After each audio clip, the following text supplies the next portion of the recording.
My husband Matthew, who has Parkinson's disease, and I are treated as nuisances by my son John's wife, Emily.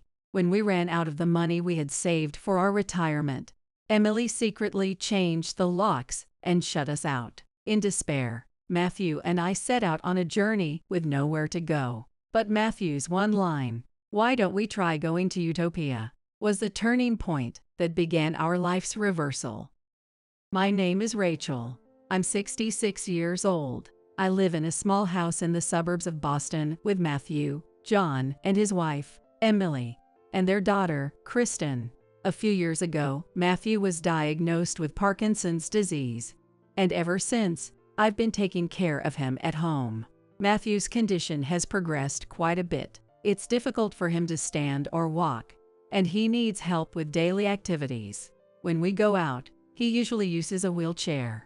Matthew has always hated hospitals, and no matter how much I worried and said something, he would insist it's normal to have some health problems after turning 60. He refused to go to the doctor, and by the time we realized it, his symptoms had worsened.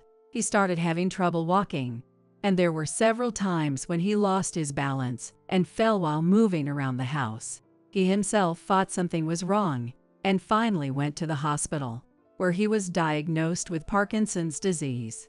The treatment for Parkinson's is primarily medication, which costs about $150 a month. Matthew used to run a small car repair shop, but since John had no intention of taking over, he became a salaried worker, and the shop was closed when Matthew retired at 65. Looking back now, I think he was already feeling the effects of Parkinson's back then, and working had become too exhausting for him. John got married 8 years ago at the age of 30 to a woman 5 years younger, who worked at the same company. At that time, Matthew was still working, and I had a part-time job as well. Until Kristen was born, we had a comfortable life, with 4 incomes supporting us. After Kristen was born, and Emily became a housewife, and later, when Matthew retired and we lived on a pension, our financial situation started to become tighter. Even so, we still had some savings, so we didn't take it too seriously. But when Matthew was diagnosed with Parkinson's and required assistance for his daily life, I quit my part-time job, and Kristen started going to elementary school. It was around that time Emily began voicing her complaints. We're going to have to pay for our child's education in the future, and now we're stuck supporting 2 elderly people. What are we supposed to do? She began saying things like that to our faces. Matthew and I together receive about $1.3K in pension benefits a month. From that, we have to cover treatment and medication costs. We could have delayed taking the pension and increased the amount later, but we needed the cash now, not tens of thousands of dollars 5 years down the road. Thankfully, the house was paid off, so at least we didn't have to worry about housing costs. Out of our small pension, Emily made us promise to contribute $1K a month for food and living expenses, and after paying for treatment and medication, we had very little left. And then Emily would say things like, "It's common sense for grandparents to buy the things their grandkids need for school. Kristen wants to take swimming lessons, so you'll need to pay for the monthly fees." As if it was completely natural. And she always ended with, "You do have savings, right? But that is our retirement savings. It is said that you need around $1M for retirement, but we couldn't manage to save that much." Still, John and his wife live with us, and we have a house. I thought that our expenses in retirement would be less than living on our own and paying rent. I responded to Emily's requests and started dipping into the $500K savings Matthew and I had when he retired. John was completely controlled by Emily. "I'm sorry, Mom," and he would always apologize to me. "I'm almost about to get promoted to manager. Things will get easier then, so please hold on until that happens." John, although weak in spirit, was always kind. When Parkinson's disease sets in, muscles stiffen, making movement difficult, and the facial expressions become more rigid. But Matthew had always been the quiet and expressionless type, and honestly, I liked that about him. When Matthew, who usually had a blunt and aloof attitude, occasionally said something kind or did something thoughtful. It made me unbelievably happy. When he developed Parkinson's and I started helping him with his daily life, he began to thank me more frequently, even if only a little more than before. Oddly enough, our conversations as a couple became more frequent. And okay, giving is tough in many ways. Always being by Matthew's side and doing things for him never felt like a burden to me. Unfortunately, John's promotion was postponed. The most outraged by this was Emily. It wasn't because John had done anything wrong, but it seemed he got caught up in the company's internal politics. You said you were getting promoted in spring. I thought we could easily pay off the loans.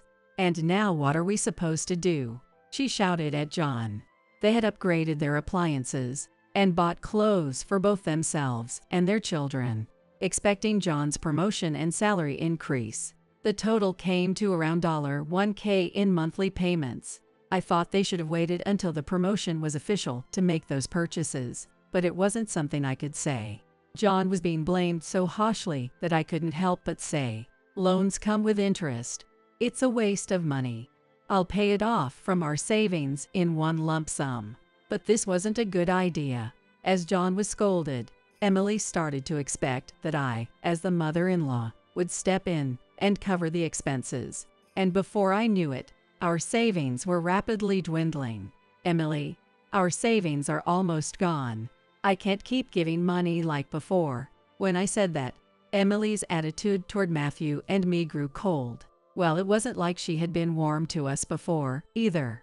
Kristen, my granddaughter, who used to visit us often, eat snacks together, or play with origami, no longer came near us. One day, Kristen, a friend, gifted me some nice snacks. "Would you like to eat them together?" I invited her, but the response I received was shocking. "I don't want to get sick. Parkinson's disease isn't something you can catch from someone else." "Are you talking about Matthew's illness?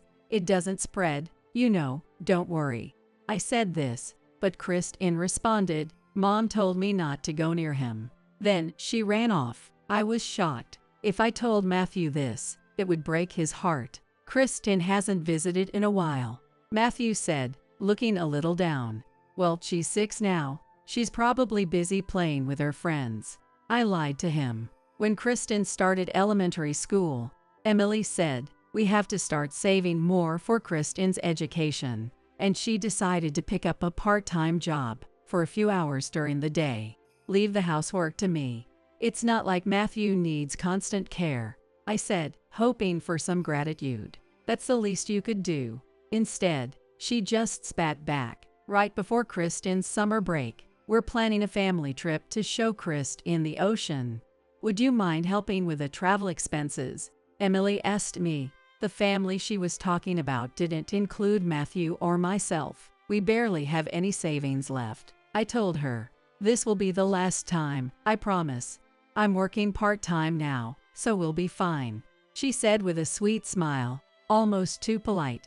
And I ended up giving her $1,000 from what little savings we had left. Now our savings were down to less than $10,000.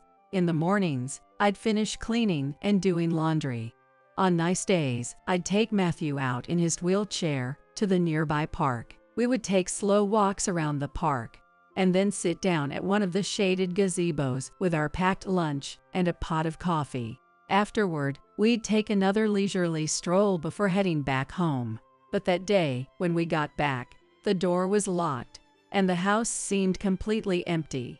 It was the start of summer vacation, and since Emily was off from her part-time job, I thought maybe she had gone shopping. I slid the key into the lock and tried to turn it, but it wouldn't budge. "That's strange," I thought to myself, trying several more times, but the door refused to open. Then, as I looked down, I noticed a white envelope stuck in the crack of the door.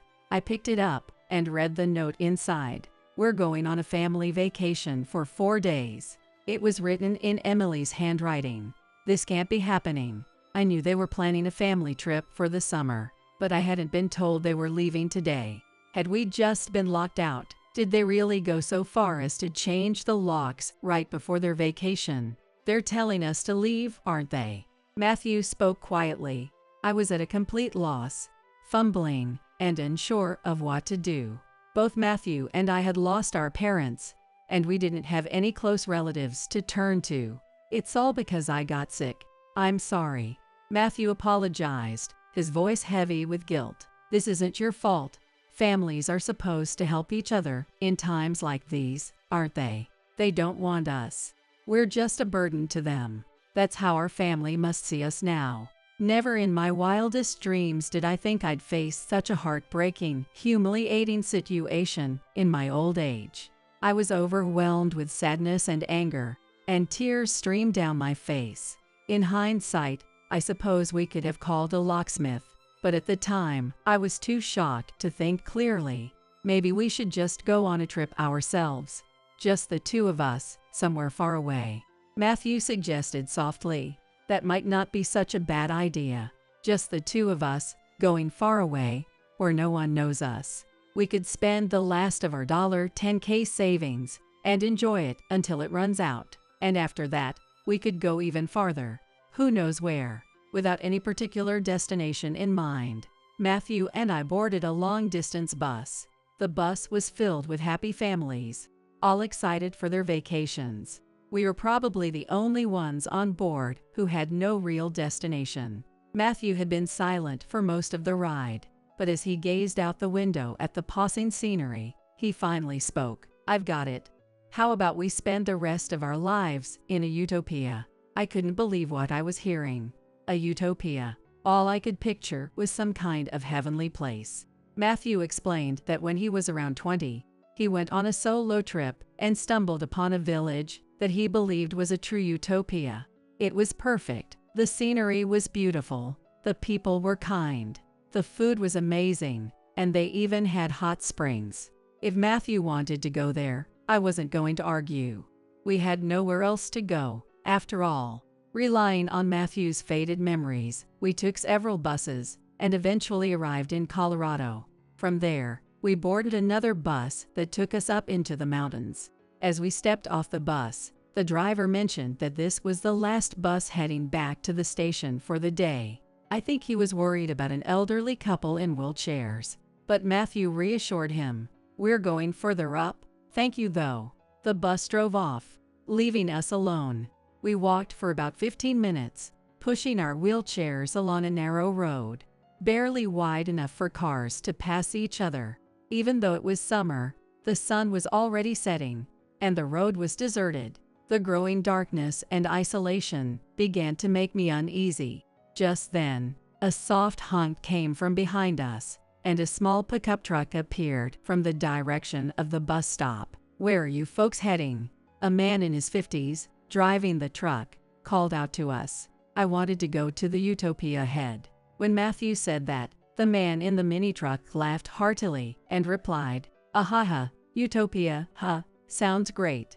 Hop in. At this pace, you'll be there by midnight." The man picked up Matthew, gently placing him in the passenger seat, and then handed me the cushion he'd been sitting on. "Sorry, it's just the truck bed. Hold on tight, okay?" With that, the man started up the mini truck. It was my first time ever riding in the back of a truck.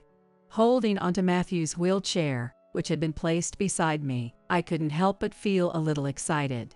The mini truck finally stopped in front of a large, old house. The man unloaded the wheelchair from the back and helped me down, then carefully lifted Matthew into the chair and led us into the house. Inside was surprisingly modern, completely unexpected given the rustic exterior. I'd say it's been about 50 years, wouldn't you, Matthew? The man said this so casually that I was taken aback. Matthew, my husband, smiled at the man. He remembered Matthew's visit nearly 50 years ago. His name was Andrew, and though he appeared to be in his 50s, he later revealed he was 64. You remembered well. Matthew looks happy. Of course I remember. Matthew, you're my savior. He had been only 14 years old when Matthew had visited the village. At that time, Andrew was uncertain about his future. I was torn between taking over the family farm or pursuing art. I wanted to go to the city to study painting, While Andrew was struggling with this decision, Matthew, during his travels, had come across the village and praised Andrew's artwork. His paintings were truly remarkable. He depicted nature, but with a perspective and sensitivity that were entirely his own. Matthew reminisced, his eyes narrowing as he spoke fondly of the past. Matthew told me that I wouldn't be able to paint like that if I went to the city. I was uncertain, but I decided to stay here in my hometown and continue painting. Now that I think about it, several canvases were stacked in the corner of the living room. My careless words influenced your whole life, huh? Matthew looked slightly apologetic, but Andrew laughed heartily. No way. You may not know this, but I'm actually quite a successful artist, thanks to you, Matthew. Andrew then showed us some of his artwork.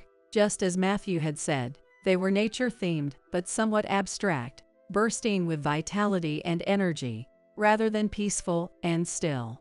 Oh, Andrew S. I think I've seen that name in a bank somewhere, I exclaimed when I saw the signature on the painting. Andrew grinned proudly. He truly was a famous artist. Andrew chuckled. Afterward, Andrew led us to the bathroom. When he realized that Matthew would need help showering, he said, "Well then, I'll hop in with you." Before I could react, Andrew and Matthew disappeared into the bathroom. "It's amazing. It's a hot spring," Matthew said, his cheeks slightly flushed, as he came out of the bathroom. "This area is known for its hot springs. So many homes have them. It's got all sorts of healing properties. Really good water," Andrew explained with a smile. The bathroom was designed like a luxurious semi-outdoor spa you'd find in a famous American resort. I could stretch out my legs and fully relax, something I hadn't done in a long time. When I finished my shower and stepped out, Andrew had prepared a homemade meal for us. The fish and vegetables he served were unbelievably delicious. "This is almost free, you know," Andrew said proudly. He had caught the fish in a nearby river and picked fresh vegetables from the surrounding mountains.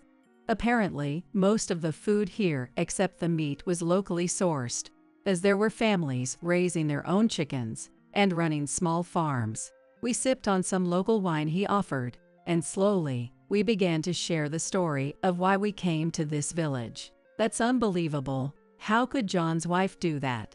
After everything, to treat an older person who's worked so hard their whole life like that. Doesn't she realize she's going to get old one day too?" Andrew, upset on our behalf, was clearly angry. "Stay here as long as you like. In fact, why don't you just move here and live in the village?" he said kindly. Andrew's parents were still alive, and they farmed rice nearby. As for Andrew, he had been married when he was younger, but after 10 years, he got divorced and was now single. "I love people, but apparently, I wasn't cut out to be a husband," he said with a self-deprecating smile. "This village is a great place, but it can get pretty boring. Honestly, I'm always happy to have visitors. Matthew, let's go fishing tomorrow," he said, making plans with Matthew before leading us to the guest room. The next morning, when I woke up around 6 a.m., the two men had already left for their fishing trip. Being the only one left behind, I decided to clean up, as a small way to say thank you.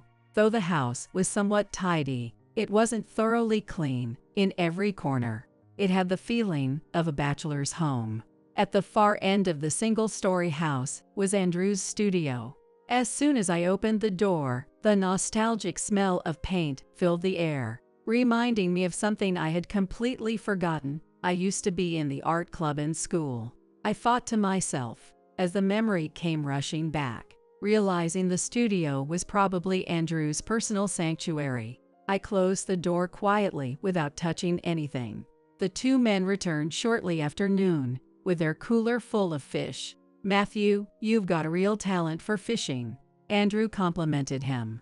"Well, I'm sick, so I'm pretty good at staying still and waiting," Matthew joked, making us all burst into laughter. Even though his illness was tough, it felt nice to share a laugh like this together. We prepared the freshly caught fish and had them for lunch. When we had gone for a walk the day before, I had brought Matthew's medicine along in a pack, so we were fine for the next few days. but staying longer would mean we'd eventually have to deal with refilling prescriptions and seeing doctors. Sensing our concern, "There's a big hospital about an hour's drive from here. We can go tomorrow if you'd like," Andrew offered. He really had been taking care of us in every way, and Matthew and I both felt a little overwhelmed by his kindness. "Let's not argue about that. I had a great time today, and you even helped with cleaning. I should be the one thanking you." I ended up getting told that, and so began our strange living arrangement with Matthew and Andrew. When I offered to take care of the cleaning and cooking, Andrew enthusiastically replied, "That would be great. I don't hate cooking, but I'm so tired of making meals just for myself and eating alone." He really welcomed the idea. "Sure, the house bath is nice, but there's a real hot spring nearby too." Andrew showed us around the hot spring and even introduced us to his parents, who lived about 10 minutes away. His parents remembered Matthew and said, "Thanks to you, Andrew has grown up well and even built us a new house." For some reason, they were thanking us. Matthew, who was just a young traveler passing through, looked shy and embarrassed. His expression seemed more lively than usual. Their house was a stylish, single-story, barrier-free design, quite the contrast to the old house Andrew lived in. "The old house just sparks my imagination more," Andrew said in a very artist-like manner. Before I knew it, several days had passed. Suddenly, I heard my smartphone ring. The screen said John. It seemed he had returned from the 4-day family trip. I answered the phone. "Mom, where are you right now? I came home, and both of you are gone, and the house has been closed up for days." Hearing that, I suddenly remembered I might have left the kitchen trash as it was. In the summer heat, the house being closed up for 4 days would have turned it into quite a disaster. "Haven't you talked to Emily? The day you left for the trip, Matthew and I were locked out of the house." "What?" "When we got back from our walk, the locks had been changed, and we couldn't get in." "You're kidding, right? Why? Why would someone do that?" "I guess we were just in the way. But it's fine now. We're in Utopia." "What? What are you talking about, Mom? Utopia? Wait, don't tell me." John seemed to be imagining the worst. "Don't jump to conclusions. Matthew and I are fine, really. You just keep doing your thing." With that, I ended the call. John tried calling several more times, but I decided to ignore him. One day, I noticed Andrew was working on something in the kitchen. He was simmering something in a pot, but it didn't look like food. "I'm making natural pigments. I want to see what happens if I paint with only natural ingredients." He was making paint from things like berries, spinach, beets, and marigolds. After painting with the pigments he made, it doesn't have quite the impact I was hoping for. Maybe it didn't turn out as well as I thought. Andrew tilted his head and said, "I think the soft colors look lovely." I told him, "Rachel, want to try drawing something?" He handed me a sketchbook. "What? Remember when you first cleaned up, you said I didn't touch the studio because it's your sacred space. And you always have this painterly look on your face when you're looking at my artwork." "No, it's nothing like that. I was just in the art club in high school. Come on, we've got all the time in the world. Just try drawing something." Truthfully, I was more than a little interested, so I gratefully accepted the offer to draw. Andrew looked at the painting I had made and said, "Wow, this is amazing. It's so gentle and warm. The natural pigments really fit well. I could never paint something like this." Hearing his praise made me incredibly happy. After that, I started going to the mountains to gather plants that I thought could be used to make pigments, and it became a hobby of mine to create paints and make art. Every day, between cleaning, doing the laundry, and cooking, I would paint whenever I had a free moment. Andrew and Matthew both enjoyed the meals I made, and every day felt like the long, carefree summer vacations of my childhood. As for Matthew, he began to be asked by the neighbors to fix cars, machines, and electrical issues. He used to run an auto repair shop, so he was skilled with those kinds of repairs. The neighbors, knowing about Matthew's illness, always said, Take your time. No rush at all. They were kind and considerate of his condition. Matthew would come back with vegetables or fresh eggs as a thank you for his work. He would grin and say proudly, "I got some freshly laid eggs today." Matthew had become much healthier. In fact, he hardly needed any assistance in his daily life anymore.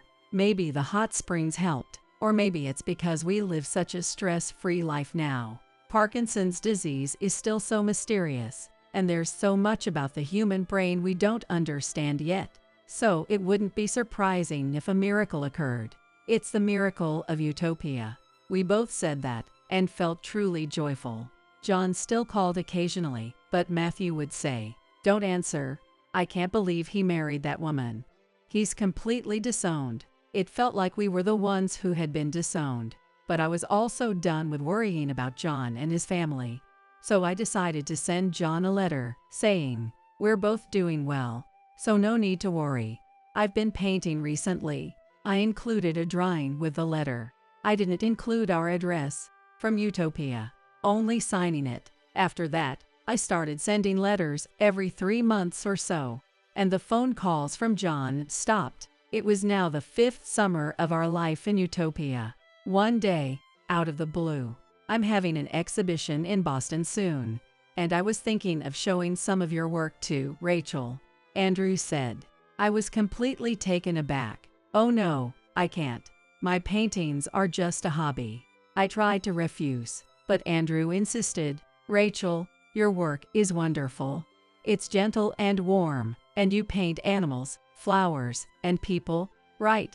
I think it would really resonate with people." It was true that I mainly painted semi-wild cats that came around for food, the chickens and cows from the nearby houses, the flowers blooming in the area, and the kind villagers who were always so welcoming. Andrew said, "Let's put a price on them." So I hesitantly suggested, maybe $20 per painting. I thought I was being bold with that price, but he immediately rejected it. Even 10 times that amount would still be cheap. Andrew went ahead and set prices based on the size of each painting. Never in my wildest dreams did I think I would have an exhibition in Boston. For the occasion, I put on a formal dress that I had prepared. Matthew and Andrew stood by my side, both in tuxedos. I thought, "Isn't this outfit too much?" But as soon as I saw the atmosphere of the art gallery and the people coming in, I was glad I dressed up properly. On top of that, we even got interviewed by a magazine, and both Matthew and I were thrilled. The article is supposed to be titled, "A 70-year-old rookie artist living in Utopia with her Parkinson's husband." It feels a bit. No, actually, it feels incredibly exploitative. I wanted to say something, but I couldn't find the right words. And to my surprise, every single one of the 15 pieces I had displayed at my 2-day solo exhibition sold. As I stared at the sold stickers being slapped onto my paintings one after another, Andrew said, "See, I told you. Yours are selling better than mine." The truth is, my paintings sold because of Andrew's name value. Even though I sold more, in terms of money, Andrew made at least 10 times more than I did. People can't afford Andrew's work, but they see that the person exhibiting with him has pieces for tens of thousands of dollars. So they think, "Well, might as well get one," Matthew said, and he was probably right. "Oh, no, I mean, your paintings are great too," Matthew quickly added, trying to explain himself, looking surprisingly healthy for someone with Parkinson's. In his tuxedo, which I had never seen him wear before, he looked rather dashing. Just then, a voice called out from behind us, "Mom, Dad too." It was John and Emily, and they had brought Kristen with them. "Wait, is that really Rachel?" "No way. What are you doing having an exhibition in Boston?" Emily exclaimed. Apparently, the web version of the interview we did on the first day had been published that same day, and John had stumbled upon it. No wonder there were more visitors today than on the first day. "Oh my gosh. I had no idea Rachel had this kind of talent," Emily said, glancing around the gallery and the people attending. "Dad, Mom, I'm so glad to see you both looking well. John's eyes were filled with tears as he spoke. "Grandma, Grandpa, I remember you," said Kristen, touching Matthew's and my arms. "The last time I saw her, she was only 6 years old, but now Kristen was 11. Meanwhile, Emily wandered around the gallery on her own. "Wow, everything sold. So Rachel, how much did you make from all this?" she asked rudely. "So you're Emily, the one who threw Matthew and Rachel out. You're exactly the way I imagined." Emily was caught off guard by Andrew's sudden comment. "And now you're showing up here, acting all bold. You've got some nerve." He smiled, but his words were biting. "Who the hell are you?" "This is the main artist of this exhibition. Matthew and I have been under his care." "Oh, Rachel, you look younger, don't you? Guess living with 2 men makes you feel young again, huh?" What a disgusting thing for her to say. "Not everyone is as low as you." Matthew, who had been silent until now, raised his voice, causing the room to fall silent. "Anyway, let's not do this here." Andrew guided us all to the back room. "The real reason we came today was, well, I wanted to see that Dad and Mom were doing okay." John hesitated for a moment, as if struggling to find the right words, then took a deep breath and spoke clearly. "I'm thinking about getting a divorce." "What?" Everyone nearby was stunned. "Why are you saying something so ridiculous out of nowhere?" Emily didn't seem to take him seriously. "You finally see your dad after all this time, and all you can talk about is money. Why do you need so much? Are you giving it to that guy?" What are you talking about? They're saying at Kristen's school that you're having an affair with a guy from your part-time job." "What?" Once again, everyone was shocked. Kristen was looking down, biting her lip. One of Emily's coworkers, whose child is in Kristen's class, had apparently told her kid, "Your mom is cheating, isn't she? My mom says your mom's the worst. Your mom's planning on leaving you and your dad behind, isn't she?" These were the kinds of things being said at school. I can't believe a mother would tell her child something like that, but because of it, Kristen had been getting bullied at school. "That's a lie. It's just nasty rumors." Emily refused to admit it. "I knew you'd say that, so I hired a private investigator," John said as he laid some evidence photos on the table. They showed Emily arm in arm with a muscular man in his 40s, entering a hotel in broad daylight. "What is this? Sneaking around like that? How cowardly of you!" Ignoring her own actions, Emily lashed out at John, calling him a coward. "The one sneaking around was you. I've put up with everything, how you treated Mom and Dad, your spending habits, but I can't take it anymore." It felt like John, normally calm and gentle, was finally letting out a cry from the depths of his soul. He spread out the divorce papers on the table, right there. A few months later, the divorce was finalized, and John moved to Utopia with Kristen. Emily had thrown a huge fit, but Andrew introduced John to a good lawyer, and in the end, Emily was kicked out of the house with almost nothing. Savings are marital property. She'd been screaming, but the credit card debt she'd racked up and the compensation for the affair were deducted from the savings, leaving Emily with not a single cent. Her lover lost interest in her once the money was gone and walked away.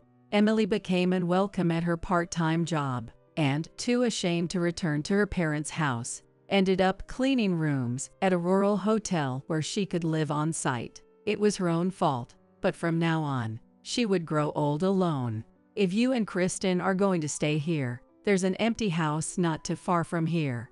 Why don't you renovate it and move in?" Andrew suggested. "Yay, let's sell the old place." Matthew agreed, and it looked like they'd have more than enough for the renovation. John was a little worried about his job and Kristen's school, but Kristen was happy to attend a new middle school, especially after the trouble she had in elementary school. In this village, the residents take turns driving the kids to school in town. Each family can pick up their kids at the bus stop on the way back home. The real concern is John, though, since it's going to be pretty hard for him to make a living from farming now. "We can drive into town in about 40 minutes, and if you're not too picky, there are plenty of jobs around." He didn't seem to miss his old job too much. Oh, in that case, would you like to be the manager for me and Rachel? Our last dual exhibit was well received, and we want to do more events, but I'm not great with the administrative side of things.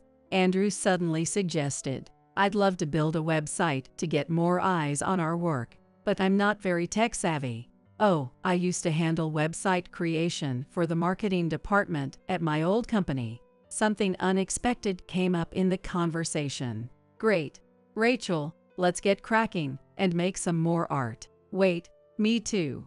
Of course, you're a 70-year-old rookie artist. Apparently, there have even been a few inquiries from people interested in purchasing my art. I never imagined that life after 70 would hold such opportunities for me. This really has been a paradise for us, hasn't it? Matthew said, relaxing in our newly renovated home.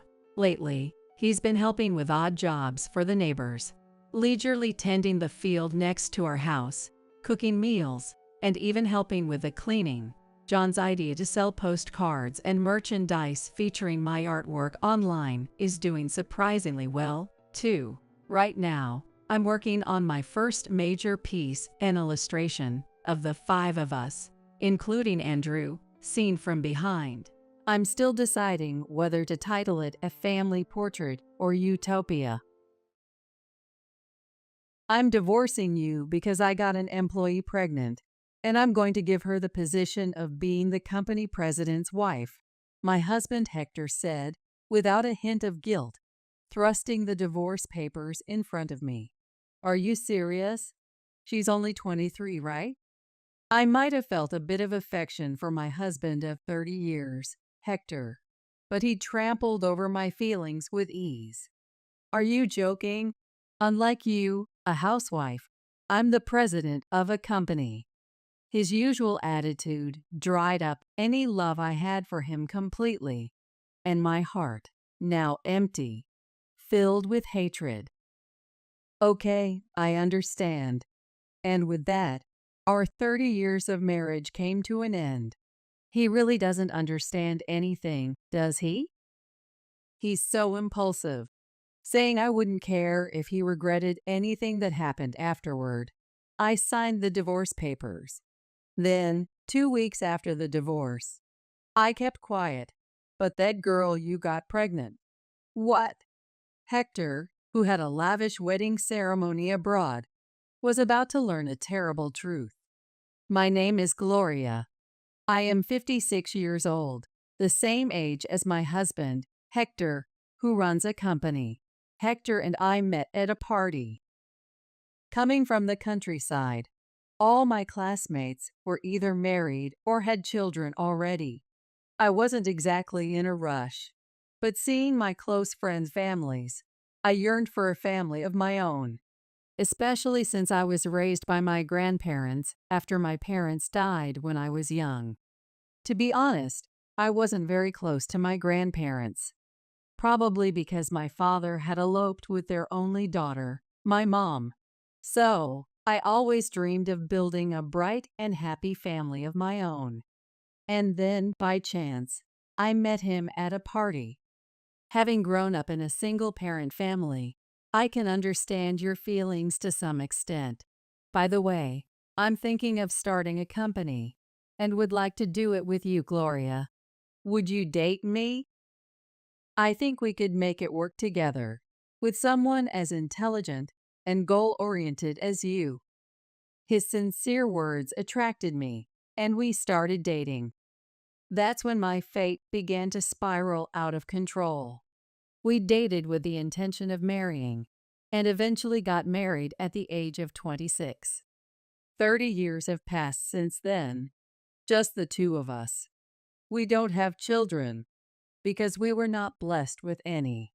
We married at a good age, and started preconception care when we were both 30, after the conversation about establishing his company had settled. But it didn't work out.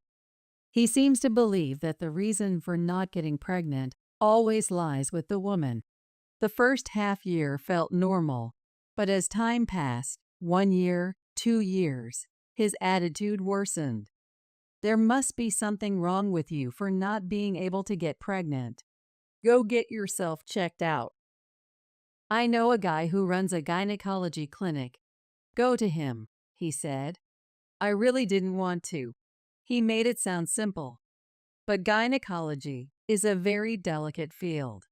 I would have been slightly okay if the doctor was a stranger, but the idea of going to someone he knew made me uncomfortable. I said I'd prefer to see my regular doctor, and he frowned and started complaining. Does that mean you don't trust my acquaintance? It's not that. I didn't say that. It's just that my regular doctor knows my body better. Fine, do whatever you want, but don't expect me to deal with whatever happens later. Angry, he left somewhere. Despite upsetting him, I strongly felt that I should be able to choose my own doctor and proceeded as planned. The result was that there was nothing wrong with me, but to know for sure whether it was infertility, he needed to be tested too, which I suggested. Yet, this only made him more upset. There's no way I'm infertile. What an irresponsible thing for a doctor to say. This is exactly the problem. If we had gone to my acquaintance from the start, none of this would have happened. But it's too late now. I've decided that the failure of the preconception care is your fault, so deal with it yourself. This was how the issue of preconception care remained unresolved, and we just dragged it along until we were over 40. I was open to the idea of having children if I could get pregnant, but it seemed Hector wasn't. He seemed to think it was embarrassing to get pregnant after 40. And from that time on, we lived together as a couple, but as if we were complete strangers to each other. Still, as a company owner, he needed a successor. So, we decided to adopt a child with no relatives and welcome him as our own. Our son's name is Jeffrey. He grew up to be honest, kind, and principled. He is now 21 years old. He is attending university while being groomed as the successor to Hector's company. Now that I'm 56, I started to think seriously about the future when a shocking incident occurred. Nice to meet you. I'm Stella. The president always takes such good care of me. She greeted me in a drawn-out manner, a new employee at Hector's company. Her appearance added another worry to my list. My first impression of Stella was that she was a beauty who would fit right into the glamorous world. She had sharp features, a good figure, and seemed to be about 5'5" tall. She had worked as a model while in college, I heard. She's not modeling now since she joined Hector's company as a new employee, but she still has an unmistakable aura. The reason she came to greet me was that she moved into the house next door. The apartment next to ours is rented entirely as company housing, primarily for single employees. Stella, living alone, preferred it for its cheaper rent compared to regular apartments. Everyone knows that the company president's house is next to the company housing. So at first, I thought Stella had simply come over to greet us.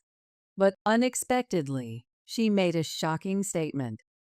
Just between us, I think the president really likes me. During my interview, he complimented my looks a lot, and I come from a pretty good university. Oh, were you a high school graduate? Ha. Sorry about that. Her words clearly looked down on me, making me tremble with anger. Education is just a part of the process to me. If it doesn't lead to results, it doesn't mean much. That's how I see it. Sparks flew between me and Stella. I've always been competitive and can't help responding to unpleasant comments. In elementary school, I was often teased by classmates for being raised by my grandparents. I didn't want to drag that bitter feeling forever, so I made sure to express my dislike clearly. Stella, perhaps not expecting me to retort, was momentarily taken aback. However, an unexpected ally appeared. "Oh, isn't that Stella? How's work?" "Getting used to it." It was Hector. Of course, he wasn't on my side, but supported Stella, whom he favored. "Gloria, stop being so childish. Isn't it embarrassing for the wife of the president? This is why I don't want to introduce you in front of everyone. Don't make me ashamed any more than this, okay?" "Yeah, I got it. He has always been like this, always putting me down and never once standing by my side. The reason I still live with him is because of Jeffrey. He is a junior in college, and he has a little over a year left. But once he enters society, I've thought it might be time to end things with him. That means I only need to endure for less than 2 more years. And so, I continued this false marriage with him.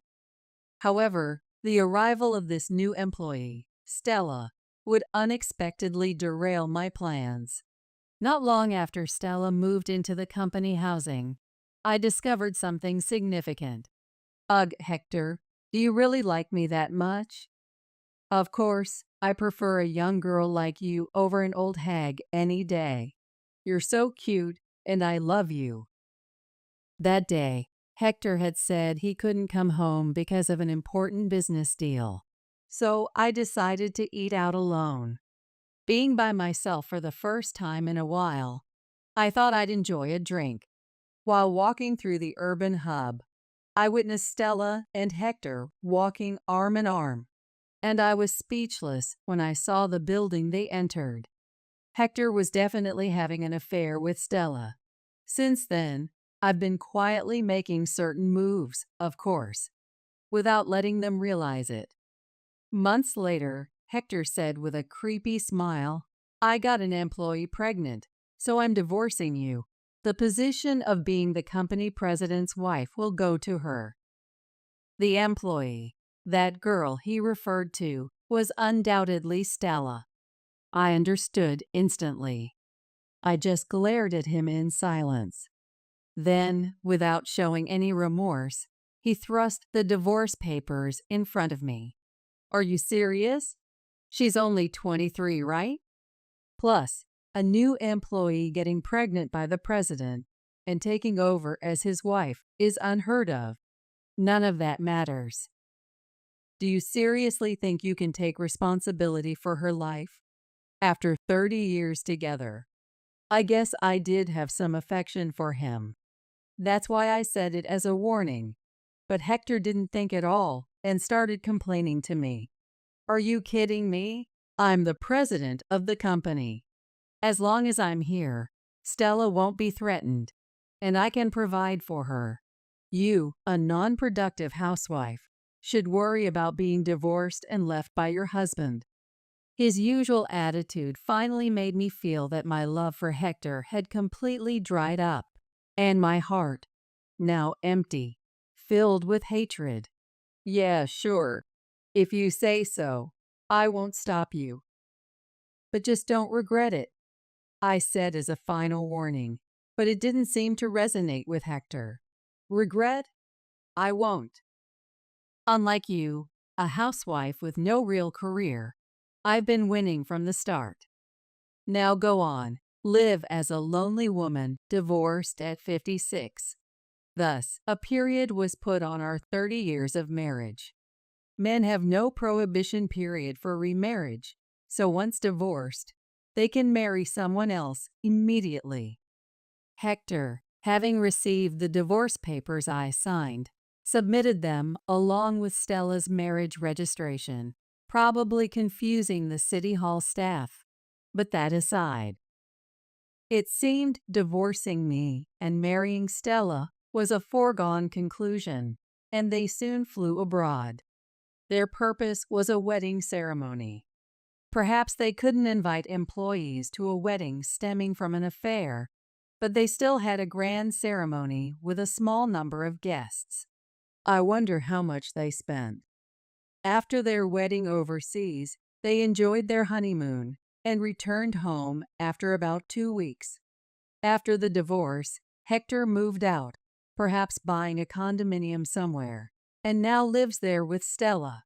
However, when he returned for something he forgot, I greeted him with a thin smile and said, "Did you check your credit card statement properly?"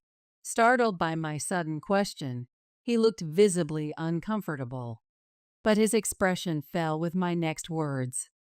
I kept quiet. "But that girl." "What?" "Seems she's hooked on a guy from the nightclub." "Huh? Wait, what are you talking about all of a sudden?" "Nightclub? That can't be. She's a pure maiden." Seeing him say such things gave me chills. However, the fact that Stella was into nightclubbing remained unchanged, no matter what anyone said. As he looked incredulous, I placed a photo in front of him. And just like that, he let out a silent scream. Thought cheating and divorcing was the end?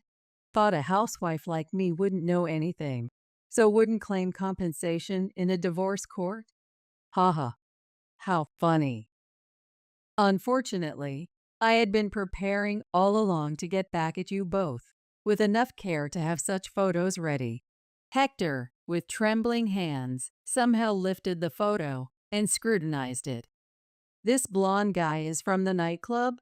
"Yes, that's right. It's from one of the highest rated places in the urban hub, apparently." "Stella has the means to treat these men?" "Based on the empty bottles nearby, I'd estimate she's spent well over $10K. $10K. There's no way she has that kind of spare cash." Repeating my words, Hector buried his face in his hands. Then, as if coming to his senses, he started checking his credit card statement on his smartphone. His face grew increasingly pale. As I thought, Stella had been using Hector's credit card to lavish money on men. For her, it was a way to get pampered by men without spending her own money. There couldn't be a more convenient idiom than that. Yes, he was completely duped by her. Realizing this, he looked up at me and asked, "Can I claim this as unauthorized use with the credit card company?" "There's no way. She's not a minor, but a full-grown 23-year-old.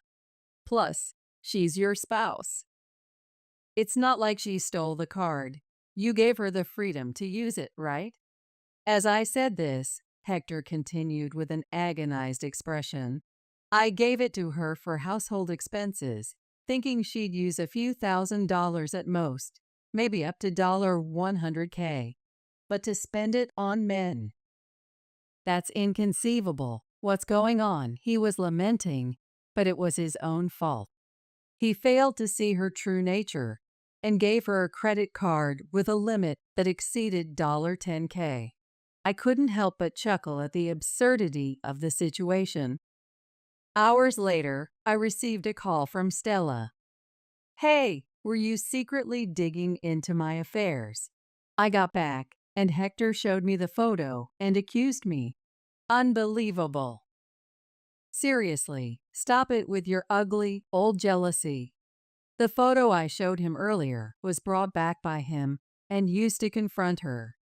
Seems like she got a good scolding, revealing a side of her that's far from the usual charming facade. I almost burst into laughter. Hector was one thing, but she was another story. Being cheated on and having my husband stolen justifies this, doesn't it? The affair is a fact, but without objective evidence, you might have denied it. So, I asked a detective to provide indisputable evidence of the affair, whether it's photos or audio. I responded calmly. She seemed to be grinding her teeth on the other end of the line. After a few seconds of silence, she huffed and said, "Then fine. This is defamation, so I'm going to sue you." Huh? I let out an incredulous laugh. Did she really understand the meaning of defamation when she said that? In this case, Stella and Hector, who ended a 30-year marriage due to an affair, are on the offending side. If anyone were to sue, it would be me, the victim. I was astounded by Stella's misunderstanding, but her misconceptions didn't stop. I have Hector, the ultimate ATM. A little cry, and he's immediately back on my side. And you're nothing. Just wait until the day you're the one crying. With that, she hung up abruptly. Naturally, Stella ended up being the one to suffer later on. A few days after I exposed Stella's true nature to Hector, Stella came to me begging for forgiveness. About the compensation in the divorce. If I'm sued, I'll pay, so could you tell Hector? Suing a 23-year-old for marital fraud seems a bit much. The turn of events was as I expected, and I couldn't help but laugh. Stella frowned for a moment, but, realizing her current predicament, could only glare at me resentfully. Hector, being a company president, had connections with lawyers. That's probably why you asked. So he inquired whether he could sue her for marital fraud. Stella had clearly stated she viewed him as an ATM, showing no love. And regarding the pregnancy, if it turned out not to be his child, the outcome was clear. Despite her bravado, when faced with the possibility of being sued, she was powerless. That's why she came to me for help. Ironically, I was the only one who could stop Hector in this situation. Unfortunately, I am human too, and I have feelings about the way you two treated me. Paying money isn't going to settle everything, you know? You knew he was married and yet engaged in an affair, and even got pregnant. Can you understand the mental anguish I experienced when I found out? Without a single laugh and speaking rapidly, I told Stella, who seemed to shrink away in fear. She had no words to return. Let me be clear. I have no intention of forgiving Stella or Hector. I thought it was about time to settle this. I had been somewhat considerate because Stella was pregnant, but it seems that's no longer necessary. I had made up my mind. Let's handle the future through lawyers, shall we? I don't plan to drag this on forever. Be prepared. With a glare, Stella let out a small scream and ran away. If her feelings were so weak that she'd flee from harsh words, she shouldn't have started this in the first place. But once something has happened, there's no undoing it. A few days later, Hector came to my house. He had a smile plastered on his face, as if it were glued on, pleading for a reconstruction of our relationship. The audacity was astounding. Thinking so, I quickly dispelled his hopes. Now you want to start over? What kind of nerve do you have? Besides, I told you, didn't I?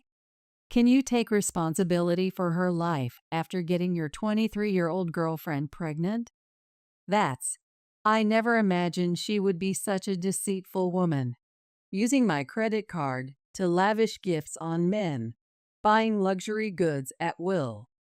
Because of her, I lost about $50K from my savings. That was good information.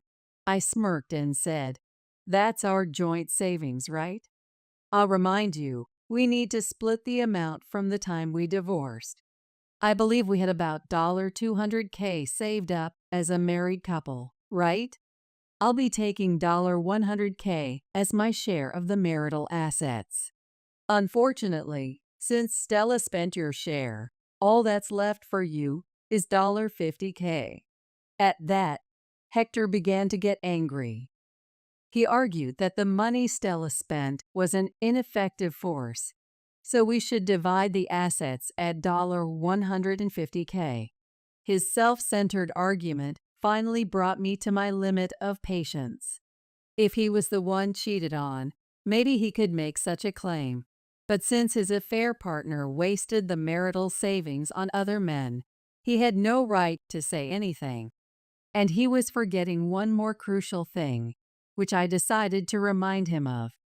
I checked with the lawyer, and dividing the $200K at the time of our divorce for the property division is a done deal. Plus, Hector, you should be prepared. You're getting removed from the company's top position. What? No, no. Divorce and the company have nothing to do with each other. The company is mine. I built it. The property division shouldn't. He was cut off when the living room door opened, and the person standing there made Hector freeze. It was Jeffrey. Dad, I'm disappointed. To think you'd rather not pay off your mistress splurges with your own savings, so you dip into the company's funds. At that moment, his demeanor completely changed. Until then, he might have appeared somewhat confident, perhaps thinking he could talk his way out of it with me. But with Jeffrey's arrival and his statement, Hector found himself in a tight spot. Now, as he pointed out, Hector had been tampering with the company's funds. It's not a cute amount, like a few $1K. Not just a few $1,000s, but over $100K had been embezzled. Dad, you know I've been studying economics and business at university while working in accounting at your company, right? When I noticed something was off and conducted an internal investigation, it turned out Dad was embezzling company money, he stated, presenting irrefutable evidence. Realizing escape was futile, Hector, like Stella before him, pleaded repeatedly for forgiveness. I was wrong. I admit it. So, Jeffrey, can't you overlook it? I'm your dad. Gloria, we were married for 30 years. Be a bit kinder to me. Please, such a shallow apology was unnecessary. Neither mine nor Jeffrey's feelings had changed at all. The executives had already agreed that someone like him could not be entrusted with the company. By the time Hector realized it, it was too late, and all he could do was cry and apologize. Then someone barged in. It was obvious who it was, Stella. So you were here. Since the man thing came out, you haven't come home, and you've been avoiding me at work. Fine. I'm divorcing Hector. The child is definitely yours, so you'll be paying alimony and compensation in the divorce. Facing her red-faced anger, it wasn't me or Hector who responded, but Jeffrey. Stella, do you understand why I became Mom and Dad's adopted son? Huh? Because this old lady is infertile. Mom is not infertile. The one who is infertile is Dad. At that moment, the atmosphere froze. After starting infertility treatments, we couldn't get cooperation from him. He might be infertile. But without his cooperation for the tests, there was nothing we could do. I had given up then, but now I couldn't shake off my suspicion. Stella was 23, and I was in my early 30s when we started the treatments. Though there's a difference, fertility rates don't change much until about 35. So when I learned Stella was pregnant, I decided to visit someone. That someone was the gynecologist Hector had initially recommended. I was really conflicted about going, but I thought maybe they knew something and sought help. That's when I found out the shocking truth. I wasn't infertile, but Hector was. Apparently, he has no ability to impregnate anyone.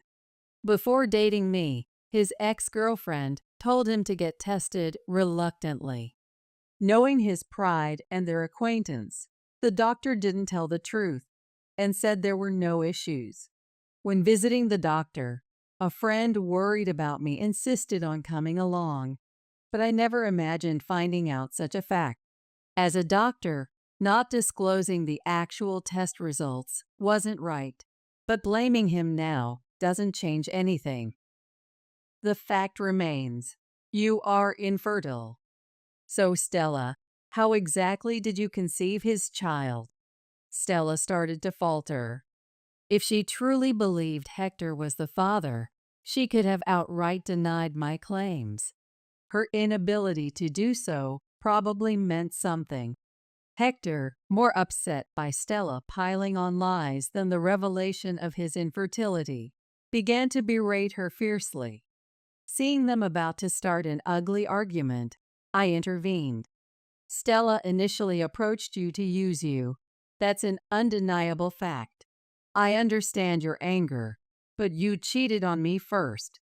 That's also a fact. Before you two start a nasty fight, isn't there something you should say to me?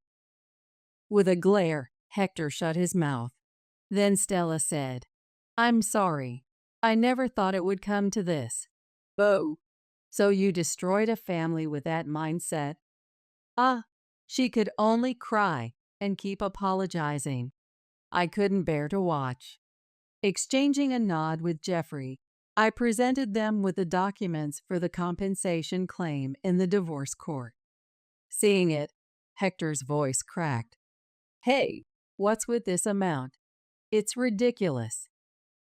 Divorce settlements for cheating are supposed to be around $30K at most, right? What is this amount? The amount I demanded was $100K. It's understandable to be shocked by the high figure, but there's a valid reason for it. For the past 10 years, Hector, despite being in a superior position as the company's president, had not given me, a housewife, any living expenses.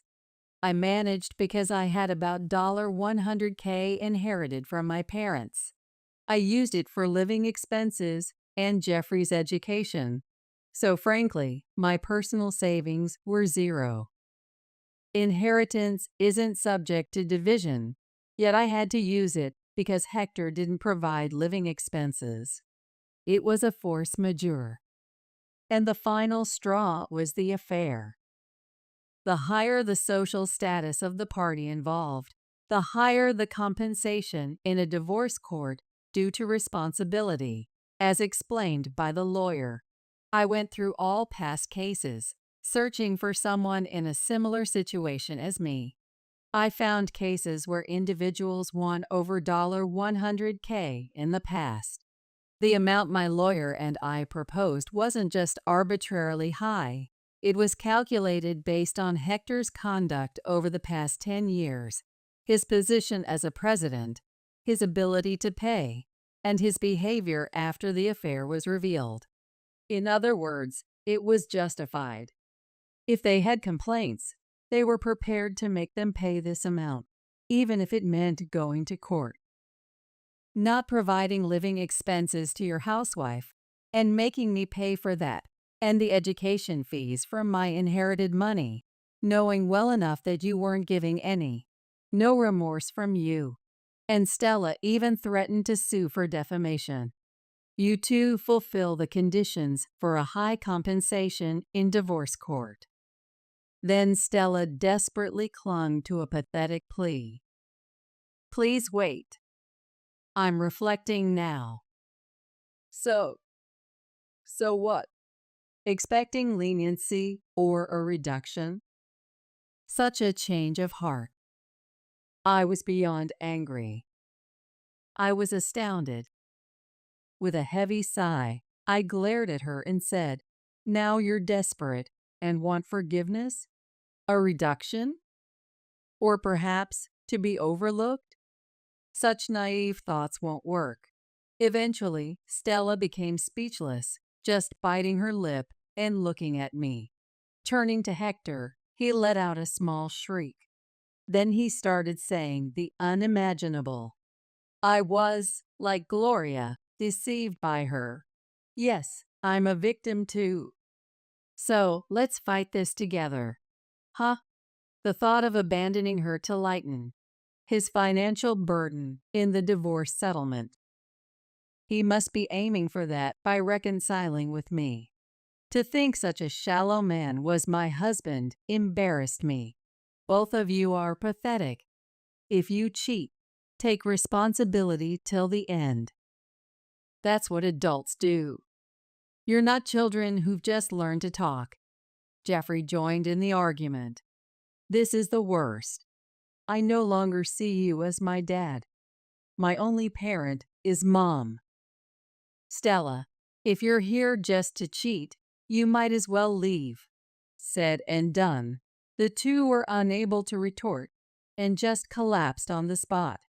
After involving our lawyers in discussions, we settled on $70K. Initially, my lawyer had said that getting $40K to $50K would be good, but I couldn't forgive his actions, so I insisted on $100K. Even if reduced, I was confident of securing about $50K. The final conclusion was that Hector's affair, without providing living expenses or paying for our child's education, was egregious, and this was determined in court. As a result, Hector and Stella were ordered to pay $70K. Hector was arrested for embezzling company funds, receiving a suspended sentence. With a suspended sentence, he avoided prison but fell into a debt hell, hitting rock bottom. Of course, he ended with Stella. She tried to find the father among dozens of candidates, but eventually gave up. The child was placed in a facility, arguably better off than being raised by her. Stella resigned, and after being employed elsewhere for a low wage, also took up night jobs to continue paying the divorce compensation to me. Hector was ousted from the company, unable to find employment due to spreading rumors, now juggling part-time jobs. They had to let go of the condominium they lived in and now likely reside in an old, drafty apartment. The executive director took over as the new president, with plans to pass it on to Jeffrey when ready. The company took a significant hit, but is now moving forward united. I got money and the house in the property division, but sold the house to live in a smaller apartment, finding it more peaceful. This is somehow more calming. Jeffrey graduated from university successfully and is respected in the company. After a tumultuous decade and divorce process, I now look forward to a peaceful retirement, enjoying the straight and honest young man he has become, unlike his irresponsible father. I can't take it anymore. Please, just let me quit. I confessed, feeling utterly cornered and desperate to express my emotions. The humiliating words that had been hurled at me kept echoing in my mind. Losers should just cry in the corner. A loser. Maybe that's exactly what I am. I'm completely useless. Even if I tried to raise my voice in protest, I knew that neither Luke nor Carrie would change their minds. Well then, I suppose I can allow you to stay at the company. It is a favor for Luke, after all, Carrie said condescendingly. Sorry, that's about all I can do for you. It doesn't seem like you and I can climb the corporate ladder together, Emma, Luke added, his words crushing me. Realizing that I had unknowingly relied too much on Luke, their joint declaration left me stunned and speechless. However, even in my current state, there were still people who saw my worth and appreciated me for who I am. Why don't you try applying to another company? What? I responded, taken aback by the idea. But they were right. I couldn't afford to wallow in self-pity forever. Carrie, who had always looked down on me as inferior. Luke, who believed that I couldn't succeed alongside him. I had to prove them both wrong. I refused to let things end this way. My name is Emma Brown, a 28-year-old ordinary company employee. When I first joined the company, I had originally hoped for a desk job. However, due to the company's needs, I was hired into the sales department instead. As someone who had always struggled with interpersonal interactions, working in sales was a constant challenge for me. Even now, just thinking about it makes me want to cry. You're so slow. Could you please stop dragging us down? Carrie Smith, my colleague who had joined the company at the same time, would often complain about me. Being the daughter of the executive director, her words carried a lot of weight in various ways.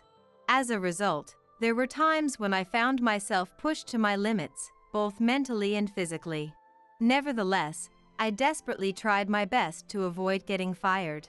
In the current economic downturn, I knew that once I lost my job, there was no guarantee of finding another one.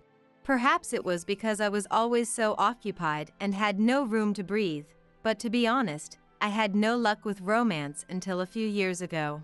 However, a change was about to come into my life. Emma, would you please go out with me? The man who confessed to me was named Luke Williams, a college at the company where I worked. After joining the company, I often found myself watching over his work as his senior. To be honest, he seemed quite reckless at first. Unlike me, who was inexperienced and afraid of sales, he boldly tried to deepen relationships with clients. Sometimes his approach would succeed, while other times it would only serve to make the other party uncomfortable. Together, we accumulated experience working on various cases, leading us to where we are today. Initially, we had a senior-junior dynamic, but before we knew it, we had become colleagues who supported each other at work. By the time I realized it, he had become one of the top performers in our department, and we had developed a relationship where we could complement each other's weaknesses. I suppose he must have strongly felt the same way, which is why he decided to confess to me. I thought that if it's with you, Emma, we could continue to help each other and climb the corporate ladder together, he said, echoing my own feelings. Hearing those words that perfectly captured what I had been sensing, I accepted his confession. And so, our relationship began and progressed smoothly. Although we had some minor differences in values, we never had any major fights, and I believe we were able to nurture feelings of mutual affection. For someone like me who tends to be a bit hesitant, having Luke by my side to guide me was reassuring. Luke is a person with strong ambitions and no intention of staying in his current position. That's why the marriage proposal also came from Luke. Emma, I want you to spend the rest of your life with me, he declared firmly and powerfully, which made me incredibly happy. Of course, I gladly accepted, but all I could do was nod with tears in my eyes. Even now, remembering that moment makes me embarrassed. And so, we decided to get married and started making preparations, taking our time. I believed that we would get married without any issues and live happily ever after. However, things didn't turn out that way. It happened one day, about a month before our wedding. Wow, we finished early today, I mused as the day's sales ended much earlier than scheduled. The biggest reason was that one of our clients had postponed their appointment, but everything else had also gone smoothly without any particular problems. When I checked with my boss about what I should do, "You can go straight home, it's fine. You've been busy lately, haven't you?" he replied. Our manager, Jimmy Johnson, is an amazing person. Not only is he great at his job, but he also takes the time to look out for each and every one of us individually. If I remember correctly, he's only about 3 years older than me. Yet, his abilities as a working professional are so far beyond mine that I have always looked up to him. It's just like you, Emma, to try and get as much work done as possible before your wedding. Once I get married and my life changes, I might not be able to work the same way I have been. That's why I wanted to finish up any work that I could while I still had the chance. And Jimmy, being the understanding partner he is, fully grasped how I felt about our relationship. Thank you so much. I truly appreciate your kindness. Take this time to relax and rest up, he advised before I ended the call. I expressed my heartfelt gratitude to Jimmy. I've been in Jimmy's care ever since I joined the company. He has been to me what I am to Luke. I even secretly admired him at one point. However, the position of a manager seemed incredibly distant and out of reach for me. As I kept thinking that he was too good for me, my feelings naturally settled down over time. It's funny how I ended up getting engaged to Luke, who is in a sense the opposite position of where I am. Life works in mysterious ways. Thinking about that, I suddenly remembered something. If I recall correctly, Luke had taken a paid vacation day today. Apparently, he had accumulated quite a few and needed to use them up. I had planned to go see him in the evening, but moving up the time might not be a bad idea. Lately, I had been feeling like Luke was a bit down. It might be what they call pre-wedding jitters. Even men can experience it due to financial anxieties about life after marriage or fatigue from all the wedding preparations. If that's the case, I wanted to cheer him up and help him feel a little better. If he wanted to enjoy some alone time, I could always head back home right away. With that in mind, I decided to give Luke a call. However, there was no response. It seemed like his phone was turned off. I wondered if he's okay. I thought to myself, feeling a hint of concern. Growing increasingly anxious, I made my way to Luke's apartment building. I'll just check on him briefly and figure out what to do next. I thought to myself as my pace quickened without me realizing it. Perhaps that's why I arrived at Luke's apartment and his door much sooner than I had anticipated. "Luke, are you there?" I called out while unlocking the door with the spare key he had given me. Emma? Just wait a minute. It seemed like Luke was indeed at home. While feeling a sense of relief, I also noticed something odd. It wasn't just that Luke's voice sounded flustered upon realizing I had come over. There was something else that bothered me even more: the shoes placed at the entrance. In addition to Luke's familiar shoes, there was a pair of women's shoes. I had a feeling I recognized those shoes from somewhere. As that sense of déjà vu turned into a growing unease, I couldn't control my emotions. Ignoring Luke's attempts to stop me, I made my way inside his apartment. Why? The scene that unfolded before me was beyond belief. He was standing up from the couch, perhaps trying to stop me from entering. And there was Carrie Smith, clinging onto him as if to hold him back. Both of them were halfway undressed. In that situation, rather than sensing any rejection from Luke towards Carrie's embrace, I strongly felt his urgency to do something about me first. Seeing Luke's expression, I instinctively knew that what was happening here wasn't just two coworkers from the same company meeting up. It was a secret rendezvous between Luke and Carrie as a couple. Why? Why is this happening? I stammered in disbelief. "Well, it's..." Luke mumbled, looking somewhat guilty. "It's not his fault at all. It's yours," she declared without a shred of remorse. Stunned by her audacity, I stood there in shock as she continued boldly. "You're getting married next month, and yet you can't even keep one man to yourself. How undesirable can you be?" She smirked at me condescendingly. What was so funny about this situation? Wasn't it far more absurd for someone to try and steal another person's fiancé right before their wedding? Losing all reason, I took a step towards her without thinking deeply about my actions. Did I want to grab her by the collar? Or did I want to do something else entirely? I wasn't sure myself. However, I was stopped from doing anything by none other than Luke himself. Instead of siding with me, his fiancé, Luke chose to protect her. At that moment, I fully understood that his heart was no longer with me, but with Carrie. "This is awful, just awful," I cried out. Confronted with the undeniable proof of their relationship, all I could do was turn my back and run away. I heard someone's voice calling out from behind me, but I was in no state of mind to listen to it till the end. I let my emotions guide my feet, and before I knew it, I had returned to my own home. I was so distraught that I couldn't even remember how I got back. At some point, my surroundings had turned pitch black. The screen of my discarded smartphone lit up every time a call or message came in. But I couldn't bring myself to respond. I spent the entire night like that. What should I do about work? I wondered as I realized it was early morning. I knew I wasn't in any mental state to go to the office. Even if I did go, I would only cause worry and inconvenience for those around me. The right thing to do would be to confront Luke and Carrie and uncover the whole truth. But I was too scared to do even that. I feared that everything I had built up until now would crumble apart. And so, I contacted my manager and informed him that I would be taking the day off.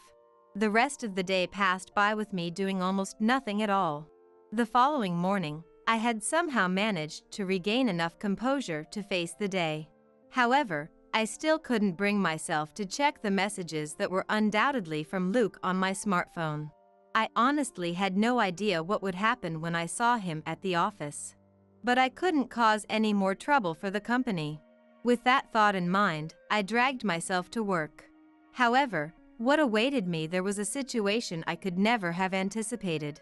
Good morning, everyone. I apologize for my absence yesterday. I greeted my colleagues as I entered my workspace. But instead of returning my greeting, they all gave me indescribable looks and whispered among themselves. Well, I trailed off awkwardly. no one here wants to talk to you. Can't you read the room? The only person who spoke to me was Carrie, the last person I wanted to exchange words with right now. I turned to face her, desperately trying to control my trembling body. What do you mean?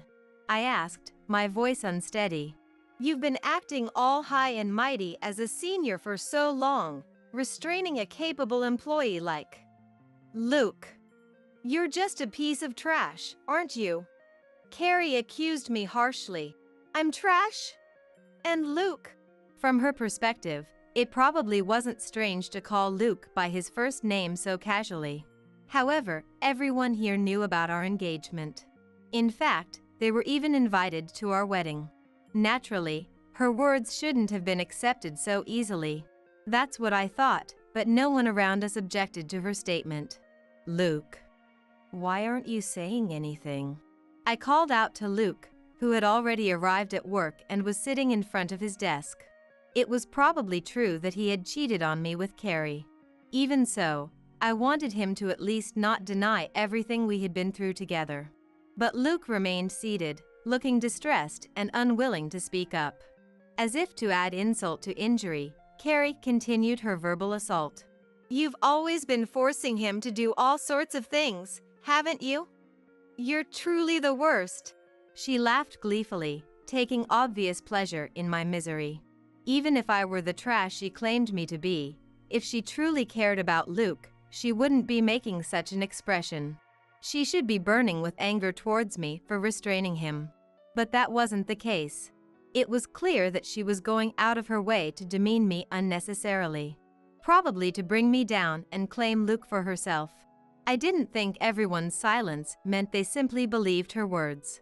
As the daughter of the executive director, Carrie had always used her father's influence to do as she pleased. She would push unwanted tasks onto others and take credit for their achievements.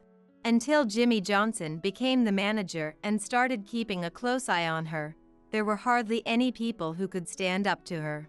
Although her blatant tyranny had diminished recently, her influence hadn't disappeared completely. That's why everyone was too afraid to oppose her and remained silent. I believed that was also a significant factor in their behavior. I didn't want anyone else to suffer because of me. So, I had no choice but to do my work without arguing back. I knew I'd find you here, Emma. During lunchtime, I had escaped from the uncomfortable atmosphere and was on the rooftop of the office building when Luke approached me. He was the only one who knew that I would come here to look at the town and sky whenever I felt down, so it wasn't surprising that he found me. The problem was that once again, Carrie was standing right beside him. She had shamelessly intruded on a secret that belonged only to Luke and me. And Luke said nothing about it. Amid the surging desire to scream inside, Carrie declared, What's with that tragic heroine face? Isn't it all your own fault? My fault? I muttered in disbelief, taken aback by her unexpected words. You've always acted so serious and hardworking since way back. Because you, my colleague, were like that, I had no choice but to feel pressured not to slack off, she ranted, her voice dripping with venom. What? I could barely process her accusations, my mind reeling from the shock. I could barely process her accusations, my mind reeling from the shock. So even though I harassed you constantly, you, the shameless and brazen one, never quit. It was truly appalling, she continued, her words cutting deep into my heart. I had always thought her behavior was just complaining. To think it was actually harassment all along. If I'm being honest, I had considered that possibility, but hearing it directly from her mouth was a devastating blow. I trailed off, at a loss for words. To top it all off, she had snatched Luke, the man I had my sights on, right from under my nose and gotten engaged to him. As I stood there, unable to respond to her string of self-centered remarks, she made no effort to hide the ugly distortion of her face. I couldn't stand it anymore. I decided to put you, the eyesore, in your place. Occasionally laughing through her nose, she continued to expose her ill intentions. I actually wanted to break you two up right before the wedding, but, well, I suppose it's good that I saved myself the trouble. That's just... I stammered, struggling to form a coherent response. Let me make this clear, he is on my side, she declared triumphantly, her eyes gleaming with a wicked satisfaction. Even though my mind had already grasped the nature of Luke and Carrie's relationship, I found myself desperately turning my gaze towards Luke, clinging to some faint hope. However, that hope was swiftly betrayed by none other than Luke himself. I'm sorry, Emma. I want to climb the corporate ladder faster, he admitted, his words a dagger to my heart. With his confession, I understood. Luke had prioritized his own desires and ambitions over me. And my suspicion was correct. If I date Carrie, I can get promoted. That's what it comes down to. Luke confirmed, acknowledging that he had taken Carrie's bait when she dangled her influence as the executive director's daughter in front of him. She had promised to ask her father for his promotion if he chose her over me. You're not a good match for him. I, who was always meant to be at the top and pull him up, am the one who's truly suited for him, Carrie declared, her words dripping with condescension. Perhaps she was right. I had simply been dragged along by him, relying on his existence and taking it for granted. Maybe I hadn't genuinely tried to understand how he felt about that. So, with that being said, losers should just cry in the corner, Carrie sneered, her lips curling into a cruel smile. A loser. Maybe that's exactly what I am. I'm completely useless. Even if I desperately raised my voice here, neither Luke nor Carrie would change their minds. In that case, I suppose I can allow you to stay at the company. It is a favor for Luke, after all, she conceded, her tone laced with mock generosity. Sorry, that's about all I can do for you. It doesn't seem like you and I can climb the corporate ladder together, Emma, Luke added, driving the final nail into the coffin of our relationship. I had unknowingly relied too much on him. Stunned by their joint declaration, I stood there in a daze, unable to move or think clearly. I didn't even notice when they left, too shocked to muster any semblance of a rebuttal. From that point on, I was treated like a pariah within the company for a while. Although Luke paid for the wedding cancellation fees, it seemed trivial compared to the situation I found myself in. It appeared that if you repeated lies and nonsense often enough, they would eventually be accepted as truth. Carrie's words had spread to other departments and were being taken as fact.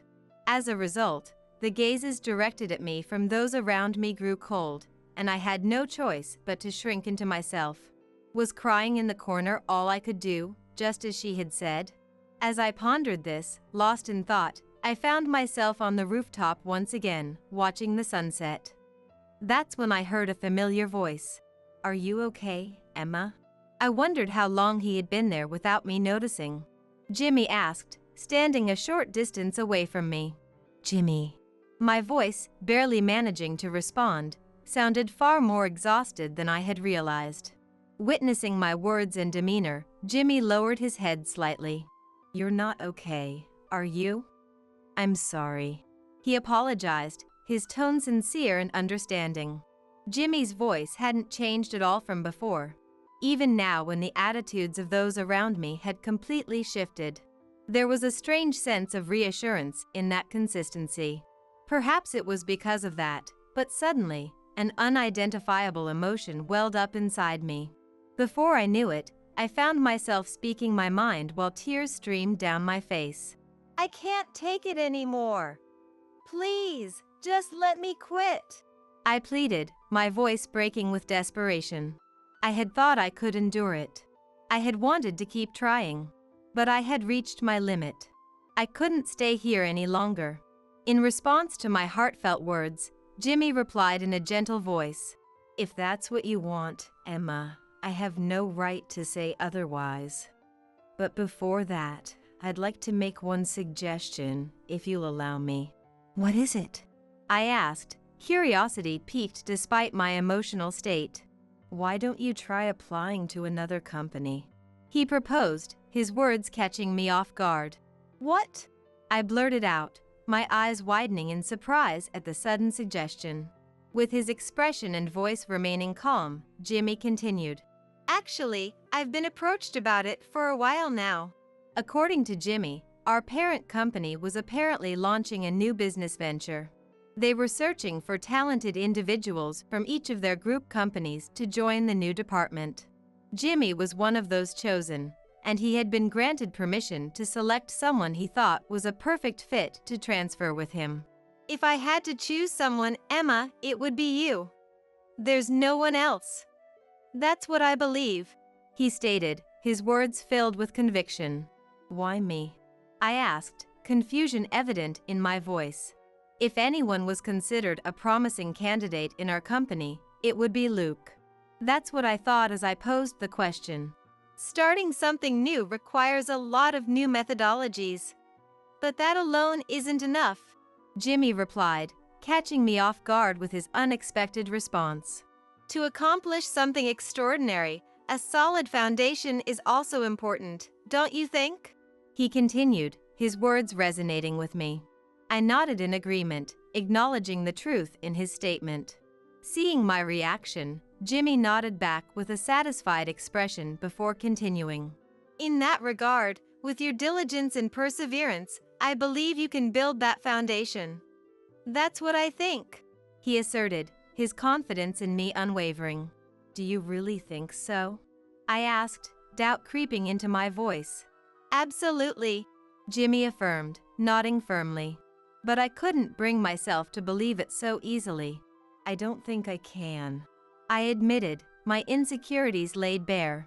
But I believe you can, Jimmy countered, his faith in me unwavering. I wondered what basis Jimmy had for his belief. Driven by anxiety and skepticism, I asked once more, why do you believe in me? Because even when you're not in your desired department, you don't let it get to you. You face your work head-on with dedication and sincerity, he explained, his eyes reflecting nothing but honesty. At first, I thought he might be saying this out of consideration for my situation, but that wasn't the case. While that might be a factor, it didn't seem to be his primary reason. My manager was genuinely appreciating my abilities and inviting me based on that. Realizing this, I found myself trembling with a joy I hadn't felt in a long time. Emma, I'm sorry, Jimmy said, bowing his head deeply in apology. What? What's gotten into you all of a sudden? I asked, taken aback by his unexpected gesture. I've been making various arrangements to facilitate your transfer, and because of that, I wasn't able to properly help you out, he explained, his voice tinged with regret. Come to think of it, I hadn't seen much of Jimmy since the day I returned to work after learning about Luke's infidelity. Looking back on it now, he was probably busy identifying the next candidate for the manager position. To be honest, I had wondered why he wasn't there for me during such a difficult time. But seeing him express remorse now, any trivial grudges I held seemed to vanish into thin air. Instead, I felt ashamed of myself for harboring resentment towards him. It's all right, Jimmy. Please don't worry about it, I reassured him, my voice sincere and forgiving. I'm grateful to hear you say that. So, what do you think? He asked, his eyes searching mine for an answer. As we exchanged those words, I felt the dark, heavy feelings within me rapidly dissipating along with my grudges. even in my current state, there were still people who saw my worth and appreciated me. If that was the case, I couldn't afford to wallow in self-pity any longer. I understand, I said, taking a deep breath and straightening my posture. If you're willing to have me, despite my shortcomings, then I would be honored to accept your offer, I declared, turning to face Jimmy and bowing deeply, pouring all of my gratitude into the gesture. Despite your shortcomings? Nonsense, he exclaimed, a delighted smile spreading across his face in response to my answer. As I said before, it has to be you, he reiterated, his conviction unwavering. He reiterated, his conviction unwavering. It has to be me, I repeated, a hint of disbelief in my voice. Yes. That's why you need to have more confidence in yourself. You're far more amazing than you give yourself credit for, Jimmy asserted, his words striking a chord deep within me. His encouragement stirred something in the depths of my heart, urging me to break free from my current state. Carrie, who had looked down on me as inferior. Luke, who believed that I couldn't succeed alongside him. I had to prove them both wrong. I refused to let things end this way. Thanks to Jimmy, the smoldering embers within me were now burning brightly, ready to ignite into a roaring flame. Riding on the momentum of those feelings, I found myself heading to a particular place after work. A place I had actively avoided until now. But I wouldn't run away anymore. With that resolve in my heart, I moved forward. Emma? What brings you here? It was Luke's apartment. He was surprised by my unexpected visit. Come to think of it, I had forgotten to inform him beforehand. Of course, that wasn't the only reason for his surprise. After being so harshly rejected, the fact that I had gone out of my way to see him again was likely enough to catch him off guard. I'm sorry. I should have contacted you in advance. I apologized, my voice steady and composed. That's not a problem, but... Luke's voice still trembled slightly. It was only natural, considering I hadn't completely moved on in the truest sense. Well, if it isn't the loser. Carrie emerged from the depths of the apartment, her voice dripping with disdain. What business could you possibly have here? Did you come to apologize for causing trouble? She taunted, her words brimming with confidence and a clear provocation. She taunted, her words brimming with confidence and a clear provocation. Her words served as a stark reminder of the fact that she had stolen Luke away from me. As I witnessed the painful reality before me, I felt the urge to turn away and escape from it all. The desire to run away threatened to overwhelm me. But I knew I had to change, starting from this moment. I couldn't let the opportunity Jimmy had given me go to waste. With renewed determination etched into my heart, I lifted my face, which had been on the verge of drooping, and declared, I came to collect my belongings that I left here. They'll only get in your way if I leave them, right? I see. He responded, a hint of guilt flickering across his face. That saves me the trouble.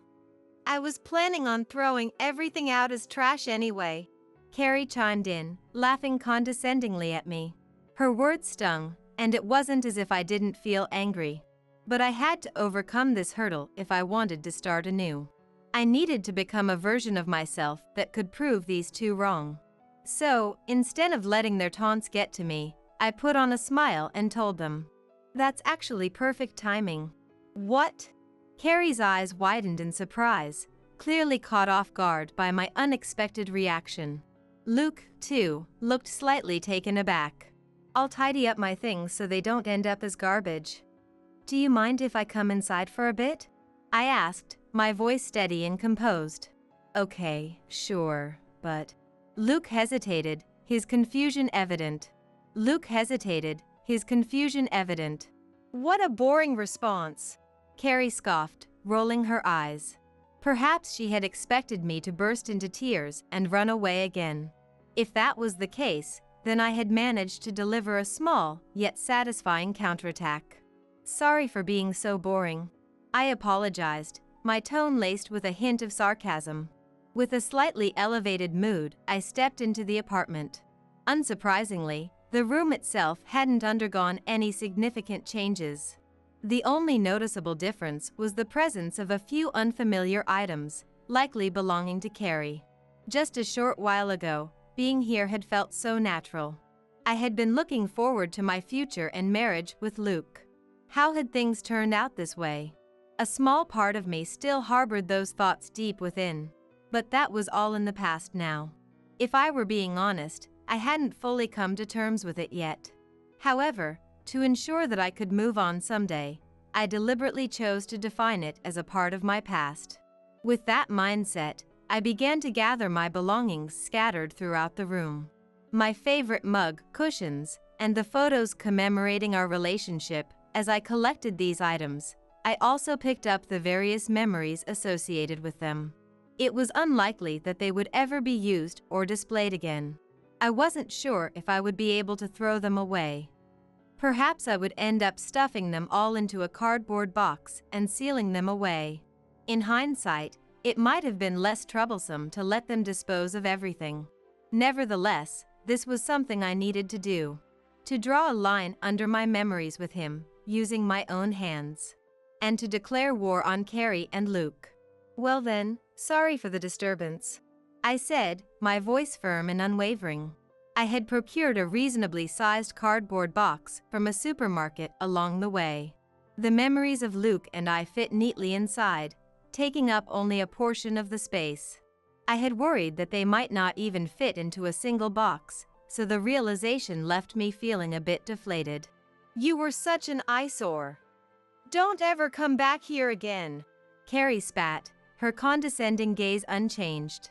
But I had no intention of losing to her anymore. Meeting her gaze directly, I declared, "Don't worry. I won't ever come back." Keep putting on a brave face, if that makes you feel better, Carrie retorted, seemingly taken aback by my unwavering eye contact. The fact that she was getting flustered over something so trivial struck me as somewhat amusing. What's so funny? She demanded, her voice laced with irritation. She demanded, her voice laced with irritation. It's nothing important, don't worry about it. I replied dismissively. In reality, the things I had been so afraid of turned out to be far less significant than I had imagined. By facing them head-on, I had come to that realization. Mustering up the courage to come here had been the right decision. Luke looked as if he wanted to say something, but I turned on my heel and started walking away. Carrie seemed to be making a fuss behind me, but I no longer registered her noise. At that moment, I felt a sense of refreshing lightness, as if I could walk anywhere without a care in the world. With a renewed spirit, I embarked on my new duties in a new environment alongside Jimmy. During this transition, I made a complete shift from sales to an administrative role, which had been my original preference when I first joined the company. To be precise, it was a combination of mainly administrative work with some sales responsibilities.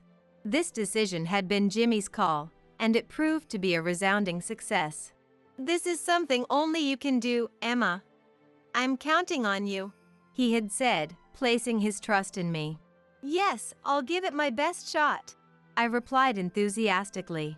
Having spent years working in sales, a role I was never quite comfortable with, I had gained unique insights. As a result, I became a bridge between the sales and administrative departments, often rushing between the two as a pinch hitter when needed. The new work style that Jimmy had envisioned for me was a perfect match, both for myself and for the workplace as a whole. It streamlined the overall operation of the office, and the business took off smoothly. To be honest, I had always struggled with self-confidence. But achieving great success alongside him had erased those doubts. I was filled with nothing but gratitude. Of course, not everything was sunshine and rainbows. There were plenty of challenges and unpleasant experiences along the way. However, compared to the betrayal of my fiancé and the mistreatment from my colleagues, those hurdles seemed insignificant. Having overcome that pain, there was nothing I couldn't conquer. That confidence surged within me.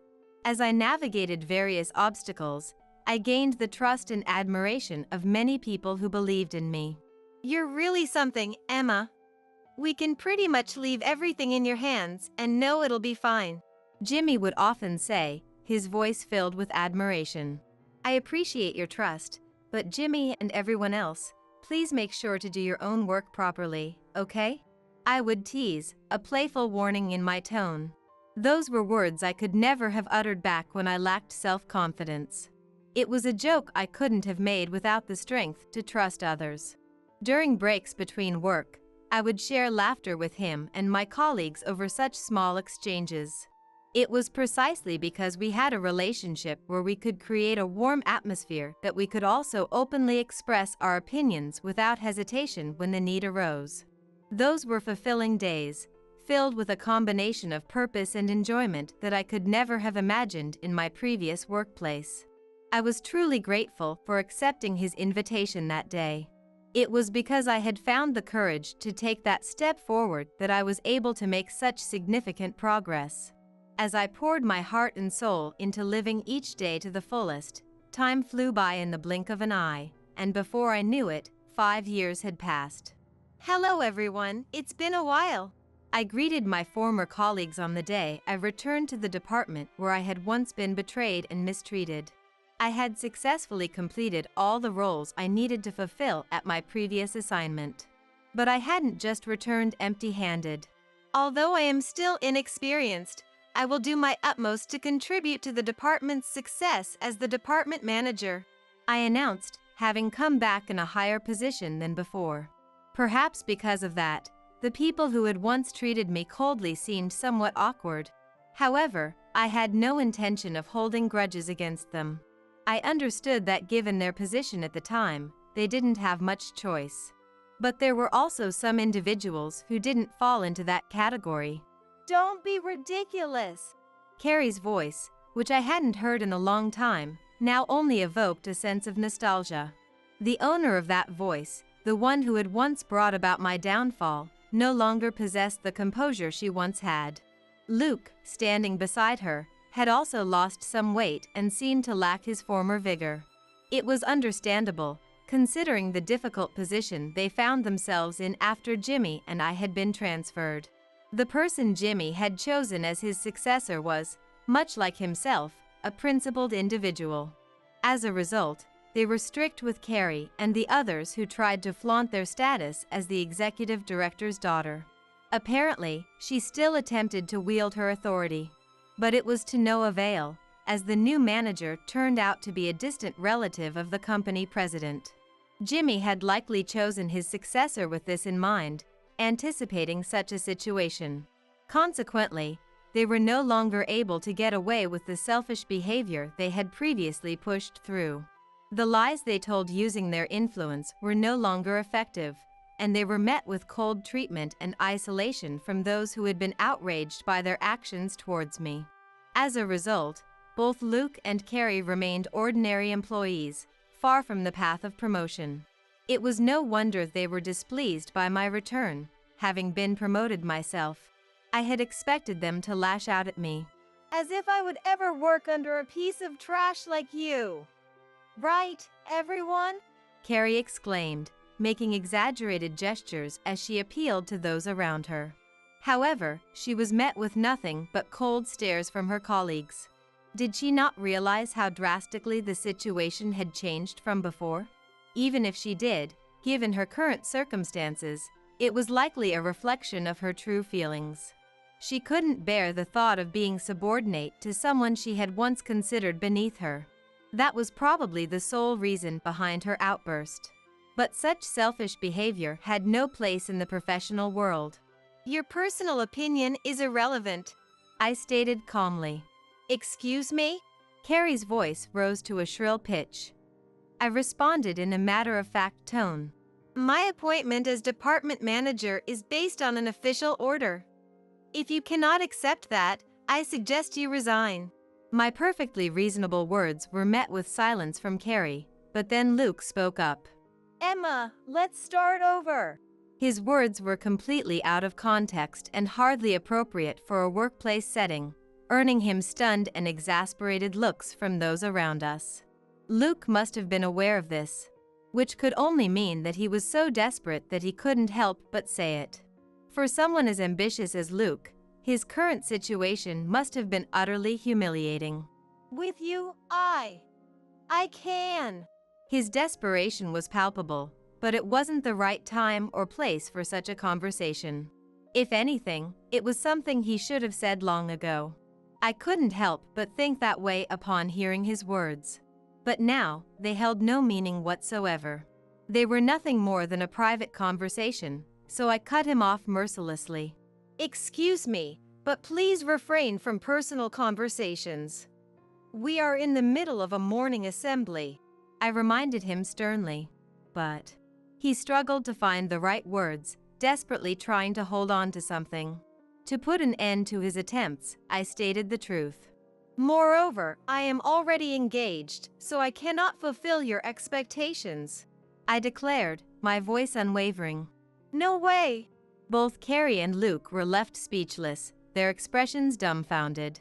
I proceeded to deliver my final demand to them in a businesslike manner. Carrie Smith and Luke Johnson, you will receive the appropriate orders in due course. What? What do you mean?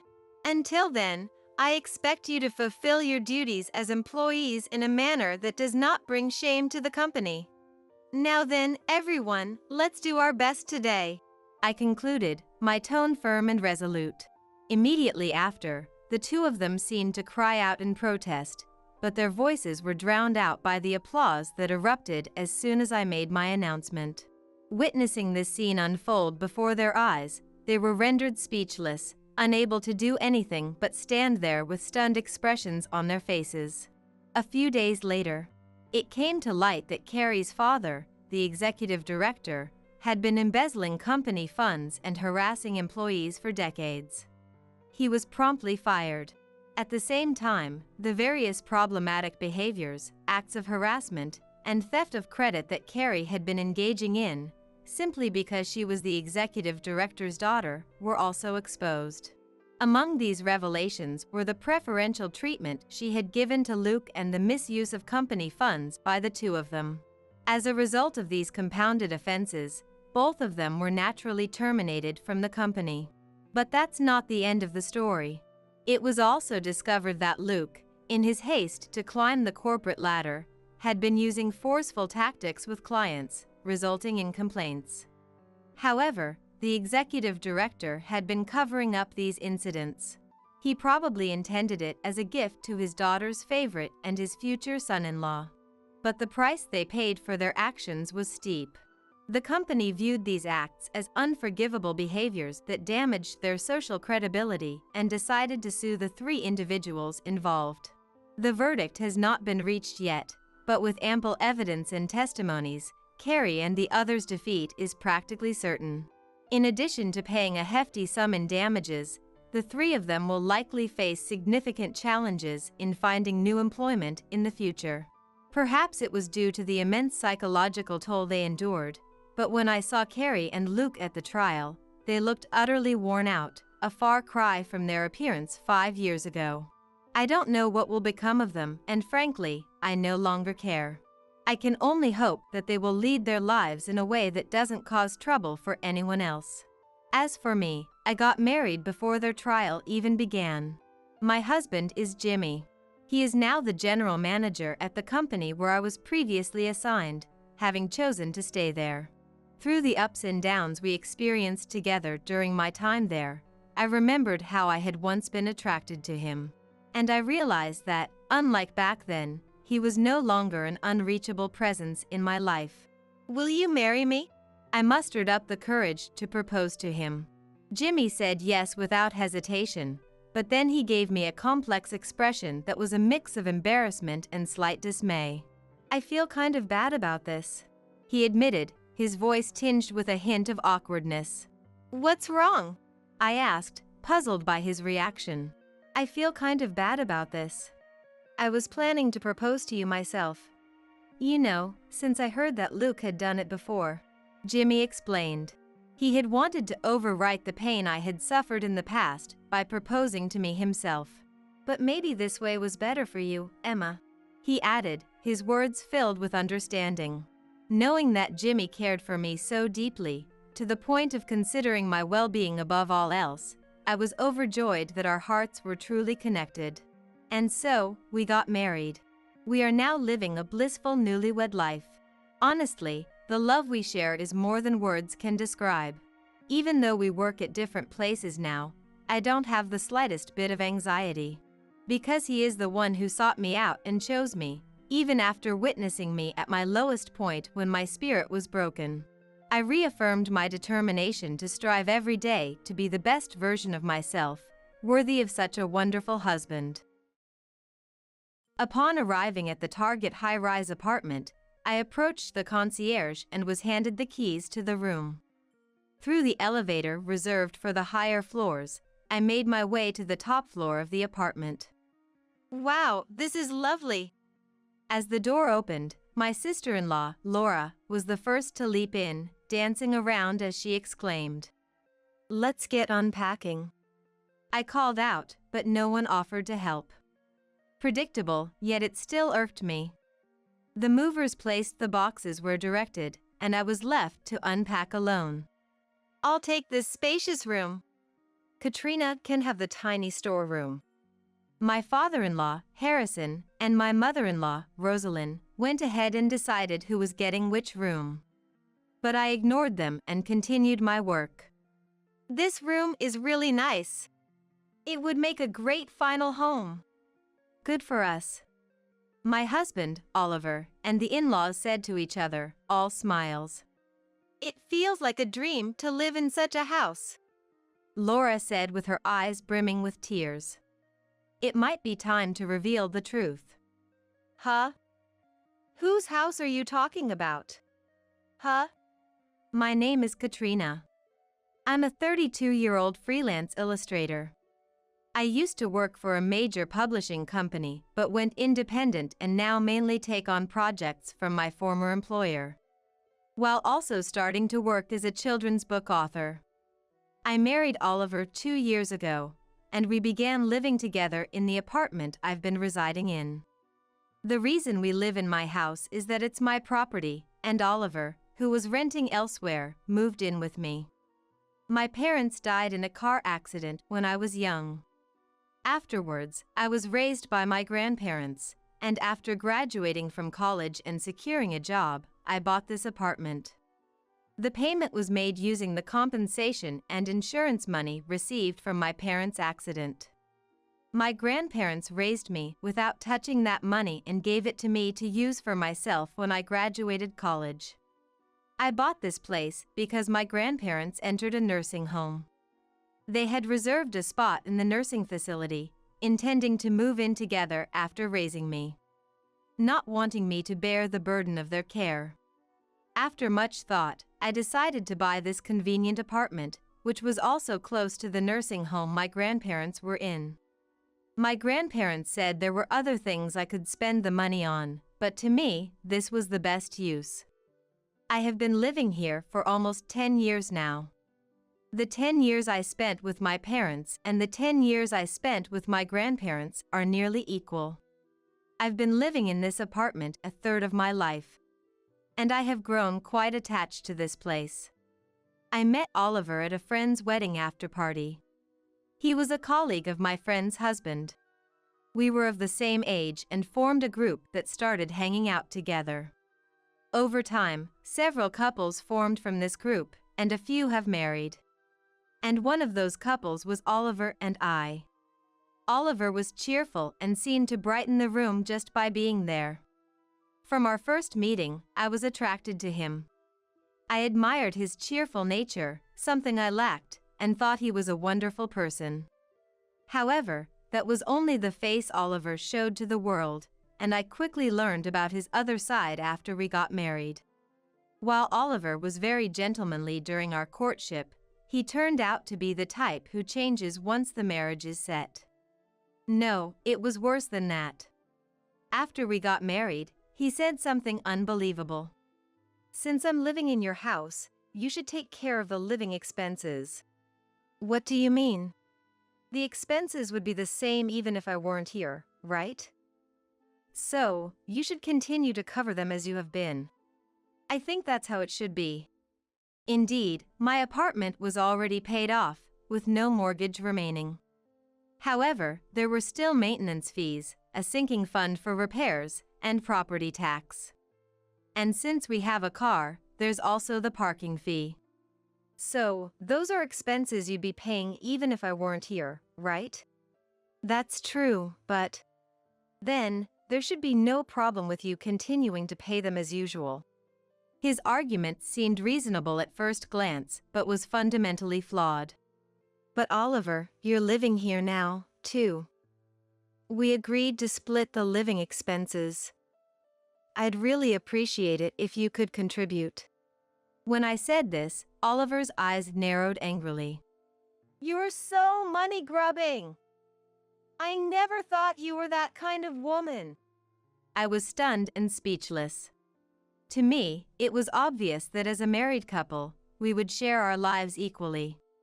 I had naturally assumed we would split the expenses for our home. I'm not saying I won't contribute anything. I'll definitely pay half for my part. But you own this house, right? So, he meant since it's my property, I should bear the costs. I'll pay for my own necessities, isn't that fair enough? Reluctantly, I agreed to his request. In the beginning, Oliver did pay half the living expenses as promised. But only the half that I billed him for. This month's electricity bill came to this amount. That seems quite high. You're probably wasting money working from home? I had quit my job while dating Oliver and started working freelance. Though I occasionally went out for meetings and networking, most of my work was done from home. It doesn't seem fair. First, Oliver complained about the high utility bills. Unfair? How so? Well, I work outside almost all day. And I'm supposed to pay for your electricity use while you work from home? What a reasoning. I was too astounded to respond. I only use a little when I come home to sleep. So, I don't have to pay half, right? Following this logic, Oliver began paying only a minimal amount. The same went for gas and water bills. Still, I tolerated it. Sure, Oliver was only home for a short time. And having an extra person did significantly increase the utility bills. But it was impossible to calculate exactly how much each of us used. Despite his complaints, we did share the living expenses, so I silently accepted his reasoning. Looking back, I can't believe how foolish I was, but at the time, I thought it was necessary. I decided it was better to endure and keep our marital life peaceful than to fight over something trivial from the start. Aside from money issues, Oliver was as bright and fun as before we got married. Though the financial concern always lingered in the back of my mind, I didn't struggle to live without his contributions. And I valued our happy times more. But the supposed happiness began to feel increasingly precarious. More overtime today, they really need to get it together. Oliver started coming home later, sounding annoyed. Are you okay with all this overtime? There's a guideline that working over a certain number of hours a month is dangerous. You don't understand. Those are just nominal figures. A good salesman isn't just working the hours logged on the time card. Oliver said this disdainfully. Katrina, you've had to pull all-nighters to meet deadlines, right? Yes, that's true. That's my point. Don't be fooled by just the apparent numbers. I graduated from an art college and worked as an illustrator. So I really didn't know much about sales. Faced with his assertion, I had no choice but to believe him. I understand. But please, don't overdo it. I know. You're kind, Katrina. I won't push myself too hard. Oliver reassured me gently, embracing my shoulder. I tried to believe in Oliver's kindness forcefully, as if believing was the only way to keep my peace of mind. Gradually, I felt increasingly betrayed by Oliver over the year. They say people can react to sudden pain, but become desensitized to slow, incremental pain. By that point, Oliver's betrayals had accumulated significantly, yet I felt I was just enduring a little longer. Spending my days pretending not to notice for the sake of peace. Then, a significant event occurred. My family's coming over soon, is that okay? One morning, Oliver suddenly mentioned this. Harrison and Rosalind? And Laura too? I had visited his family's home once before we married, for a family meeting. It was a small house in the countryside. It seemed to be a fairly old house, and every part of it was old, but my parents-in-law were living there. At that time, Laura had already moved out after getting married, so I wasn't able to meet her. We did message her, but as she couldn't come due to her schedule, but gave us a message, "Welcome to the family." Since we didn't have a wedding ceremony and only took photos, that was the only time I met his parents. Of course, I never had a chance to meet Laura. Our friends held a party for us to congratulate, but I still hadn't met Oliver's relatives. As I didn't have much interaction with my own relatives, and I did not find it so strange. Now, suddenly, his parents and Laura were coming to visit. It wasn't odd for them to want to see how we were doing after a year of marriage. Without any doubt, I agreed to Oliver's words. A week later, as promised, the in-laws came to our house. "This is your place?" "It's not very big, is it?" That was the first thing they said as they entered our home. Of course, it's not big. This house was originally bought for me to live in alone. It has 3 rooms and a spacious living dining area. One room is almost used as a storage, and the remaining rooms served as my office and bedroom. When Oliver started living with me, he wanted a space to work from home, so I gave up my office for Oliver's study. And now I work in the living room. It's spacious enough for 2 people to live without any inconvenience. As I was thinking this, Laura, whom I was meeting for the first time after Rosalind, entered the house. "You're right, it's smaller than I thought." "Are we going to live here together?" "It's small, but bear with it. They say any place becomes comfortable if you live in it." "Well, it's better than nothing." "I'll manage to live here." "How long do they intend to stay?" As I pondered vaguely, Oliver commanded me with an irritated voice. "Hey, what are you dozing off for? Hurry up and carry in my parents' luggage." "What?" "Oh, sorry." "Which ones are their luggage?" I thought it would be just enough luggage for a short stay, maybe a duffel bag. But when I looked inside the entrance, I couldn't find anything. "What are you looking at? It's outside." Rushing to the entrance, I saw about 10 cardboard boxes piled up in the hallway. Cardboard boxes for a visit to their son's house? I didn't understand the meaning, but leaving such things in the hallway would bother other residents. Fortunately, none of the boxes were too heavy, and I somehow managed to bring all of them into the living room by myself. Since it's a living dining area, it's quite spacious. Although it's obstructive, stacking them up secured enough space to place them. During this time, Oliver and the in-laws were sitting and talking. "Make coffee once you're done with the luggage. Hurry up, everyone is tired." I couldn't think properly due to the situation and moved reflexively to Oliver's words. "You really are so inconsiderate. I'm worried about our future." "I'll sleep in this room." While I was cluelessly making coffee, Laura declared our bedroom as her room. "Ah, that's fine. I'll clean up the storage with Mom, and when we're done, we'll sleep together." "It'll be nice to sleep with Oliver after a long time." Sleeping closely with family, how nice. Oliver and his parents acted as if I didn't exist, enjoying their family time. Our house only has a bedroom, a storage room, and what now serves as Oliver's study, which was my former office. Where am I supposed to sleep? And how long will this lifestyle continue? It seems humans can't think properly when faced with situations far beyond their usual understanding. While I was stunned, everything had already ended. The next day, no, from the moment the in-laws moved in, hell began. Hey, isn't the food ready yet? Sorry, I'm preparing it now. You're really slow. Oliver must have a lot of patience to put up with someone like you. The in-laws lazed around the house all day, doing nothing, and treated me like a servant. At first, I endured it, thinking it would only be for a few days.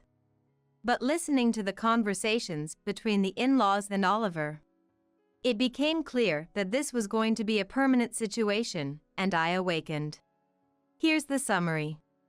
The in-laws had fled from their hometown because Laura had returned home after getting divorced. The reason for the divorce was Laura's infidelity. She had affairs with multiple people. All of this came to light recently, and her ex-husband demanded compensation, which they couldn't afford, so they fled here. Oliver had told me that his in-laws owned their home, but that was a lie. Originally, that house belonged to Rosalind's real family, where her parents lived. Rosalind and Harrison moved in with them because they couldn't afford to live by themselves. And after Rosalind's parents passed away, they just stayed there. The real owner was Rosalind's brother, and he asked them to leave, but they stayed, claiming residency rights. Rosalind's brother had his own home, so he couldn't force his sister's family to move out. He had requested them to leave, but couldn't do no more than that.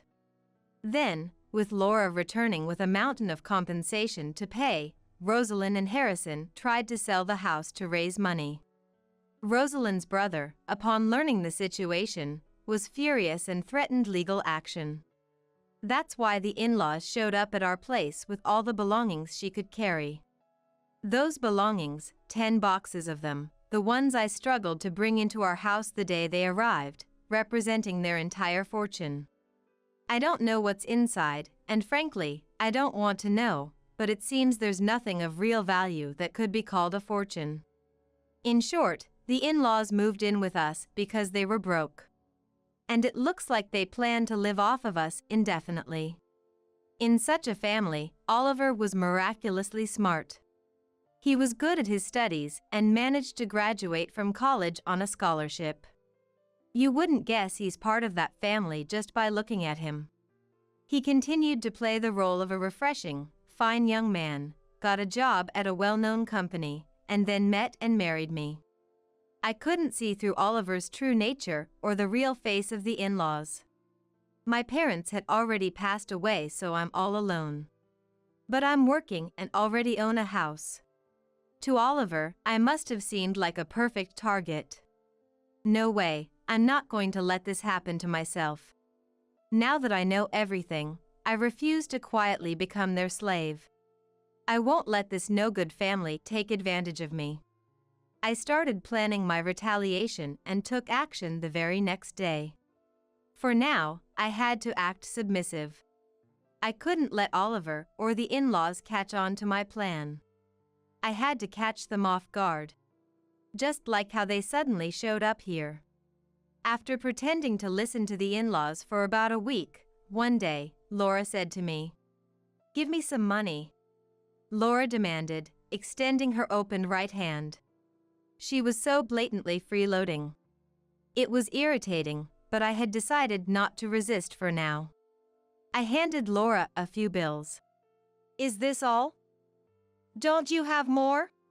I don't have more on me right now since this was sudden. Then a credit card will do. Absolutely not. If I gave her a card, there's no telling what she'd do with it. I can't lend you a card. I'll withdraw some money from the bank tomorrow. Please wait until then.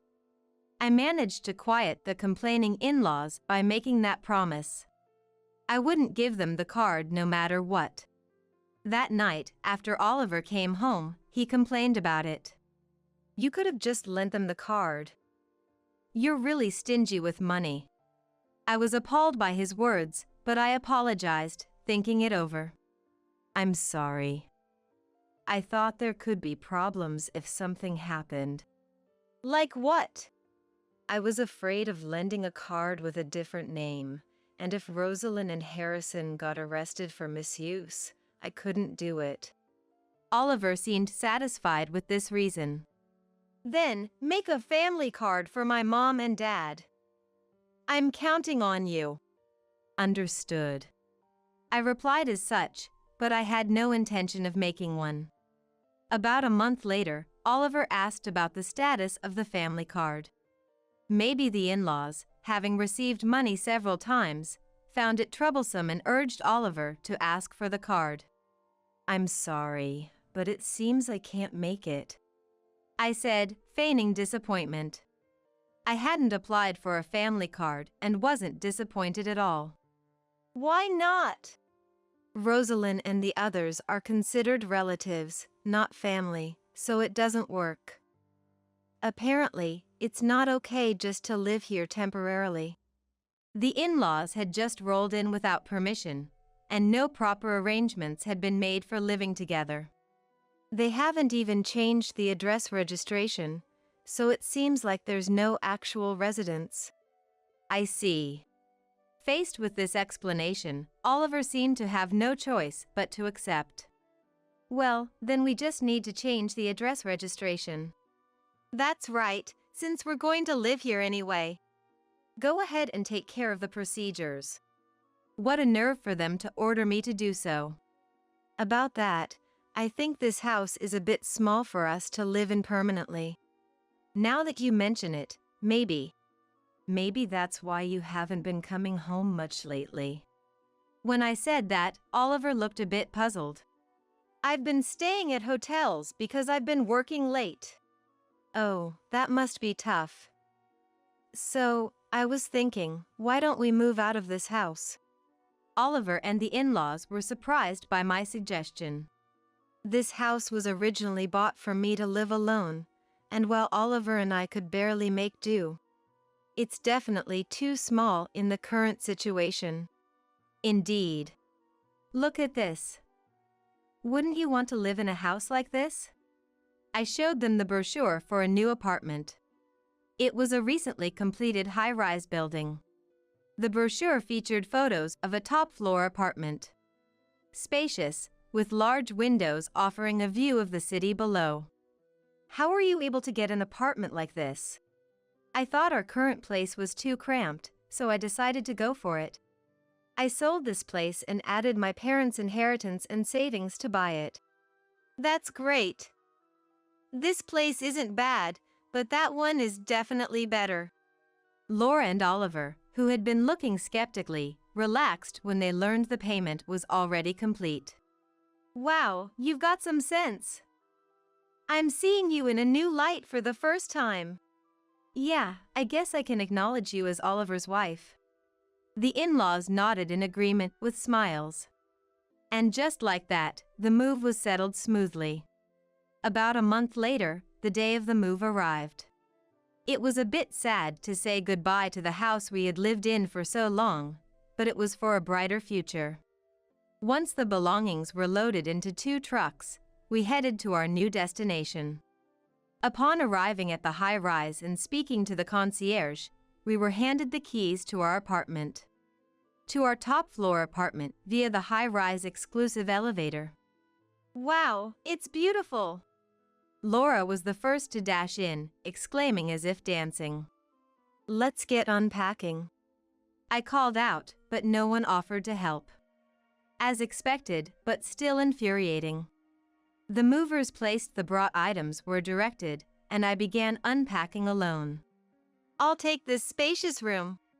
Katrina can have the tiny storage.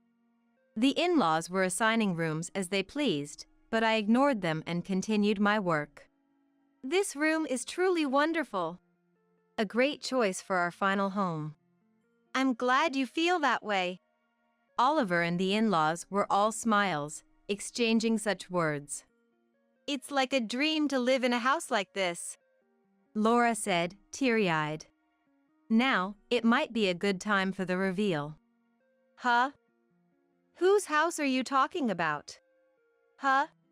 A good moment to show the in-laws reality. Why would you all live here? What are you talking about? It's our new home. We're the ones who will live here. Huh? I feigned exaggerated surprise. This isn't your house. I bought this place to live with my grandparents. You asked if we wanted to live in a house like this. Laura began to make a scene, raising her voice. Yes, I did ask if you wanted to live here, but that's all I did. I never said you could live here. Just as I said, I never mentioned living together. Who would want to live with these people forever? So, please leave now. I am the owner of this house. The landlord is telling you to leave. Please comply before things get complicated. Don't be ridiculous. Oliver stomped his feet in anger, his face turning red. The only thing you should be doing is listening to me. My family and I will live in this house. If you don't like it, you should leave. That's right, get out. That's right, leave. Oliver and the in-laws were pressuring me to leave. I contacted the concierge directly through the intercom on the wall. Excuse me, there are some strange people refusing to leave my house and trying to kick me out, the actual resident. Please come immediately. As soon as I finished speaking, a siren sounded throughout the room. What's this? So noisy. Make it stop right now. The security staff arrived promptly after the alert. This is a high-end condominium after all. These people are the building security. If you don't leave now, I'll call the police next.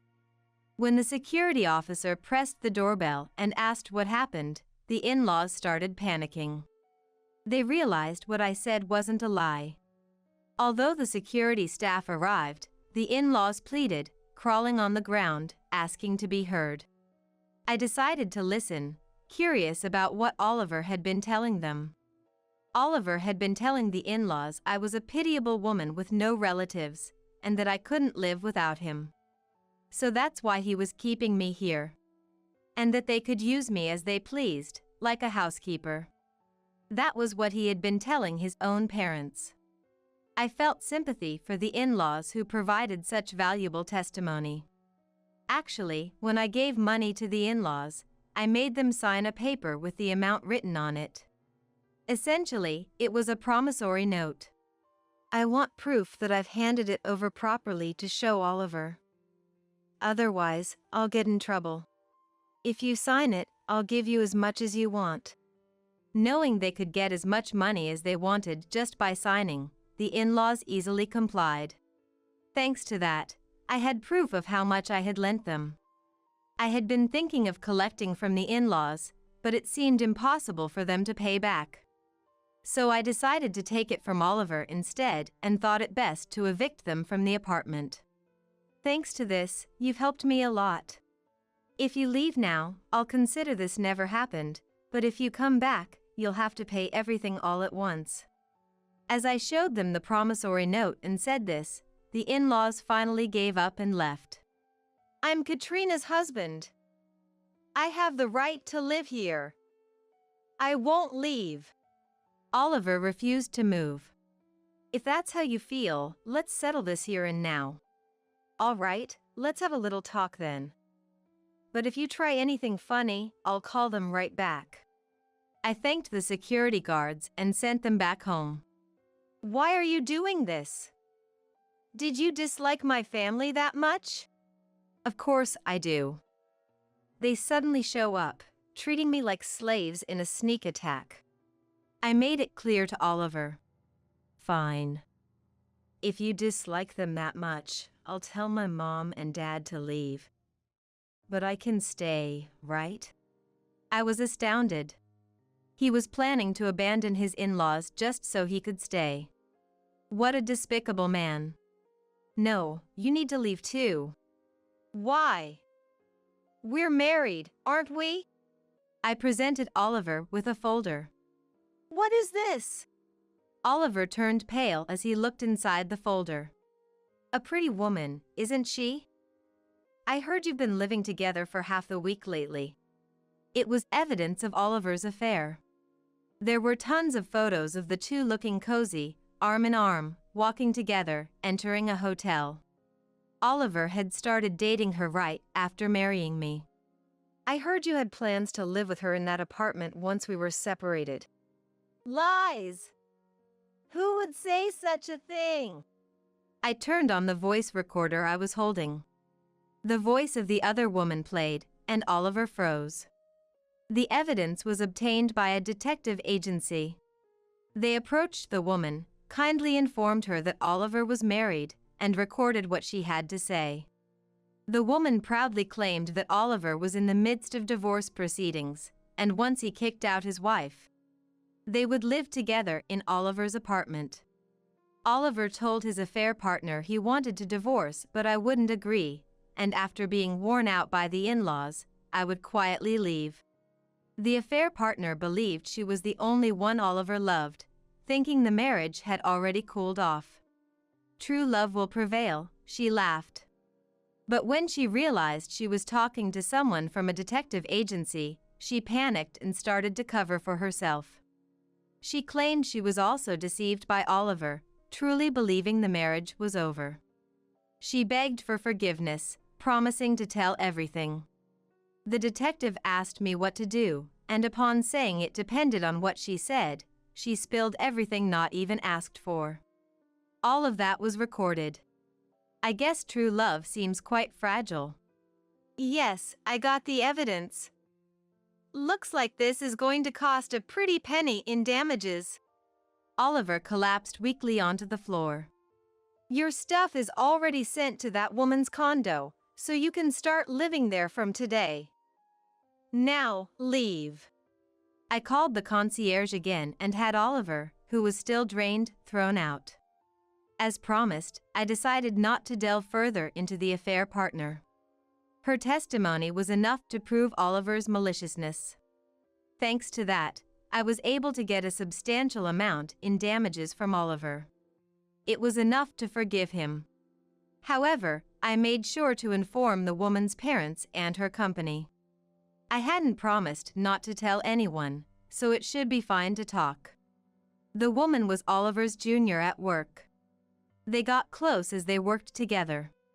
It would have been a nice story if they weren't married. I complained to the company about what kind of employee training they were providing, which led to our divorce. The company apologized for the lack of supervision. Concerned about their social reputation, the company made the woman resign under the guise of voluntary resignation. Oliver was demoted and transferred from the head office to a subsidiary as a punishment. During work hours, the two of them would concoct lies about sales meetings and sneak off to hotels, or take trips together and claim them as business expenses. Given the harm they caused the company, such actions seemed justified to them. I heard through the grapevine that the in-laws are now living together in her apartment for real. It's your fault things have ended up like this, take responsibility. That's what they say, squatting in the condominium where Oliver and the woman live. Oliver and the woman had to take out loans to pay me compensation. Now they live a difficult life, struggling every day to repay their debt. It might be about time to finally kick the in-laws out, I suppose. Oliver thought I was just some pitiful woman, burdened with grandparents who were in a care facility, but the reality was a bit different. My grandparents were indeed in a facility, but it was a luxurious place where wealthy people live gracefully. They used to run a company and had planned to pass it on to my parents, but they died young. So they retired after handing it over to someone they could trust. That was the year I graduated from college.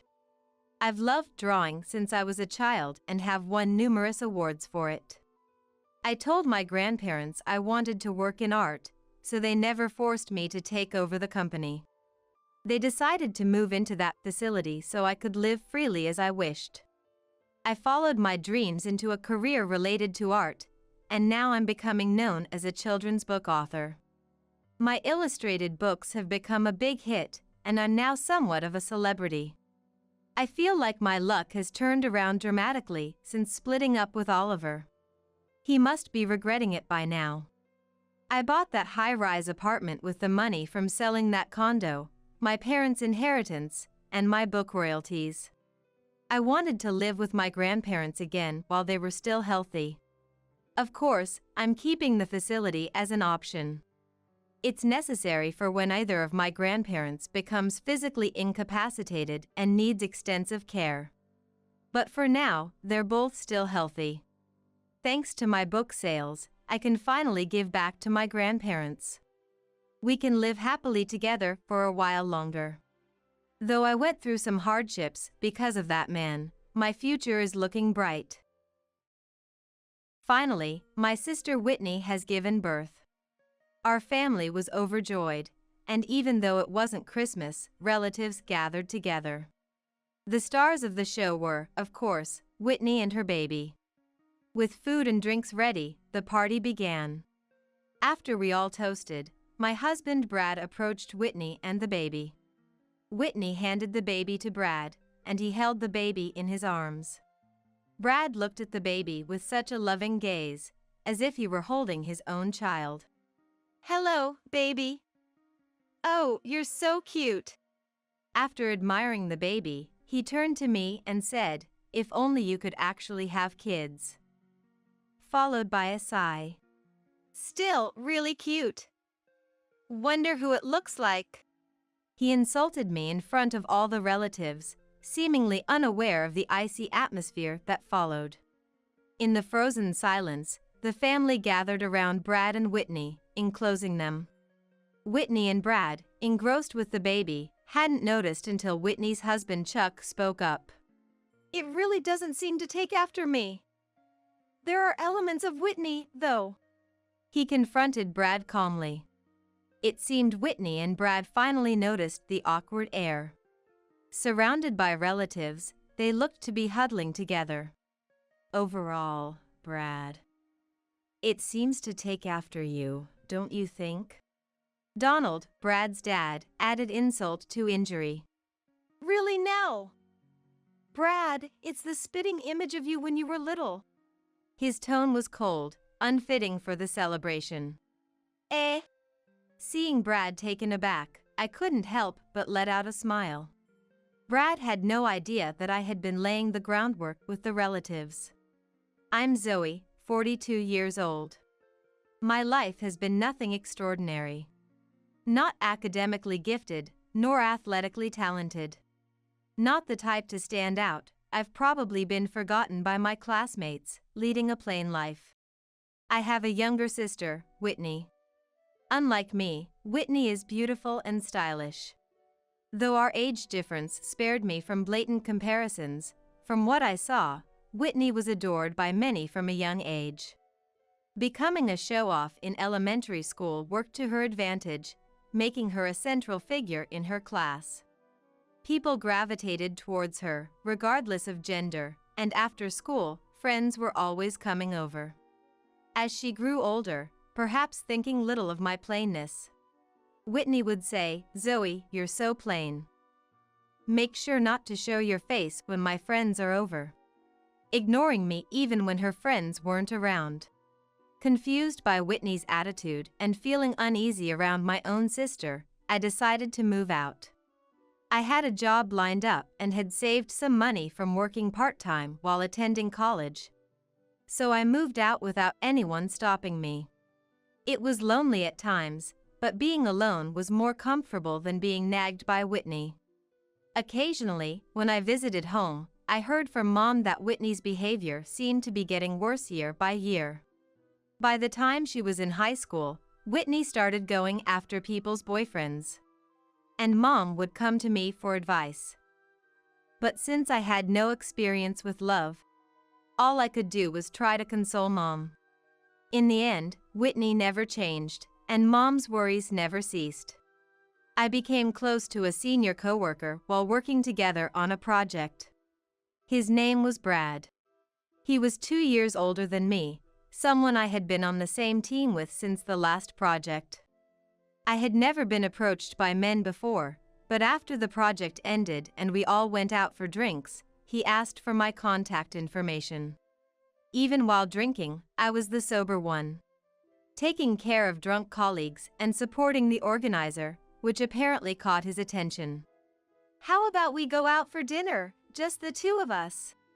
Thinking he had asked for my contact for work-related reasons, I was surprised by his sudden invitation. Finding no reason to decline and thinking this would be a one-time thing, I accepted his invitation. However, when we actually sat down to eat and talk, we got along so well that time flew by. Unable to suppress the feeling that I didn't want it to end with just this once, I found myself saying, "May I have the pleasure of inviting you out next time," in a surprising move. Perhaps it was the alcohol talking. I was flustered after saying those words. Brad looked stunned. "Oh no." I didn't mean that. I'm sorry. I meant for work advice, not that. I didn't have any ulterior motive." I rushed to explain, wanting to run away from the embarrassment. Then, ulterior motive. "You're an interesting person, Zoe." Brad burst out laughing. I'd be happier if it was with ulterior motives. Suddenly serious, Brad took my arm. "Shall we go to another place?" I quietly nodded and followed Brad. I'll never forget that night. Even after we got married, we would laugh about it when recalling that time. My first love at 28 felt embarrassing, but he accepted me and took the lead. With him, my once plain life seemed to blossom into something beautiful. At 28, I finally understood what love was, and I gained confidence.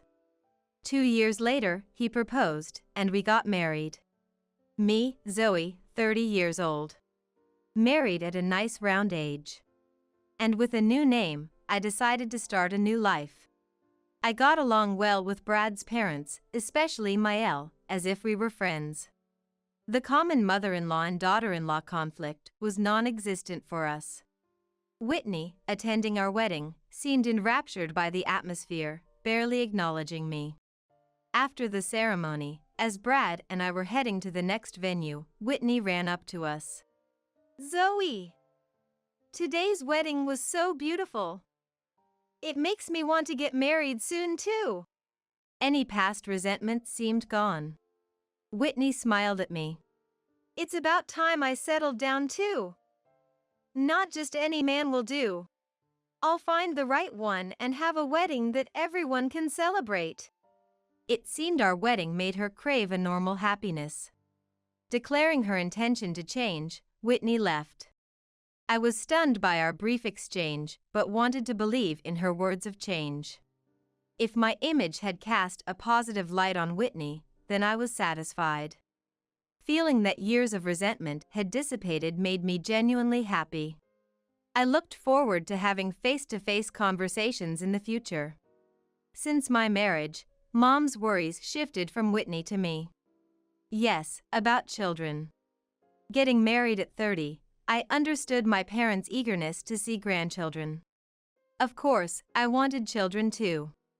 I was working but planned to quit if I had a child. Initially, I hadn't thought deeply about it, but as time went on, I grew tired of Mom's constant nudging. Wanting to respond to my parents' feelings, I began to excessively consult with Brad. Initially, Brad took it lightly, saying, "Don't rush, it'll happen when it's meant to." However, as I repeatedly brought up the same concerns, "Come on, I'm tired today.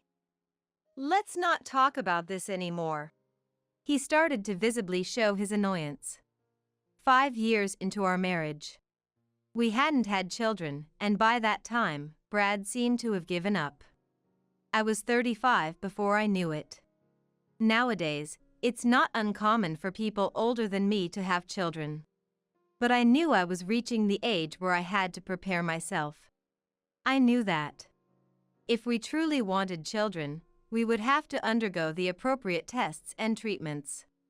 And I was aware of how difficult that could be. Brad was saying, even without children, we have the option to enjoy life together. But I couldn't give up. Should we try getting tested just once? Holding on to a last hope, I asked Brad. Brad was reluctant but agreed to go to the hospital. Perhaps thinking that if a problem was identified with either of us, I would give up. However, Brad's attitude became colder after we went for the tests. When we went back to the hospital to get the results, I understood why Brad was being cold. The issue with not being able to have children was on Brad's side. Unable to accept the test results, perhaps because of his pride. Brad started to take out his frustration on me. Unable to maintain a happy relationship, all I could do was wait for him to calm down. 3 years later, Brad's demeanor had improved compared to back then. But he still came home late or not at all sometimes. By that time, Whitney had finally found someone to marry. It had been 8 years since our wedding, and it seemed she had struggled a lot during that time. Her habit of playing around since her younger days was hard to break. And even when she found someone good, she would quickly lose interest, so relationships didn't last. However, the man Whitney found this time was broad-minded enough to accept all of her past actions. Moreover, we learned at their wedding that Whitney's husband was an elite businessman working for a major trading company. How they met and got to the point of marriage was unclear, but seeing Whitney happy reminded me of my own early marriage days. I hadn't imagined things turning out this way back then. Still, I believed that marrying Brad was my happiness. Even without children, we could still make it as a couple. Watching Whitney in her wedding dress, I reaffirmed my love for Brad in my heart.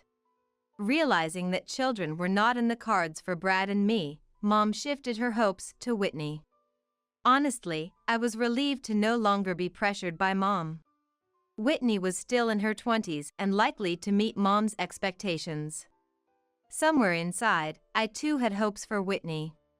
3 years later, the grandchild Mom had been longing for was finally on its way, growing inside Whitney. Mom cried and thanked Whitney when she found out. Hearing this news, I felt like my worries were finally over. It had been such a long journey to this day. My relationship with Brad wasn't great, but I hoped this could be a turning point. We hadn't spoken much lately.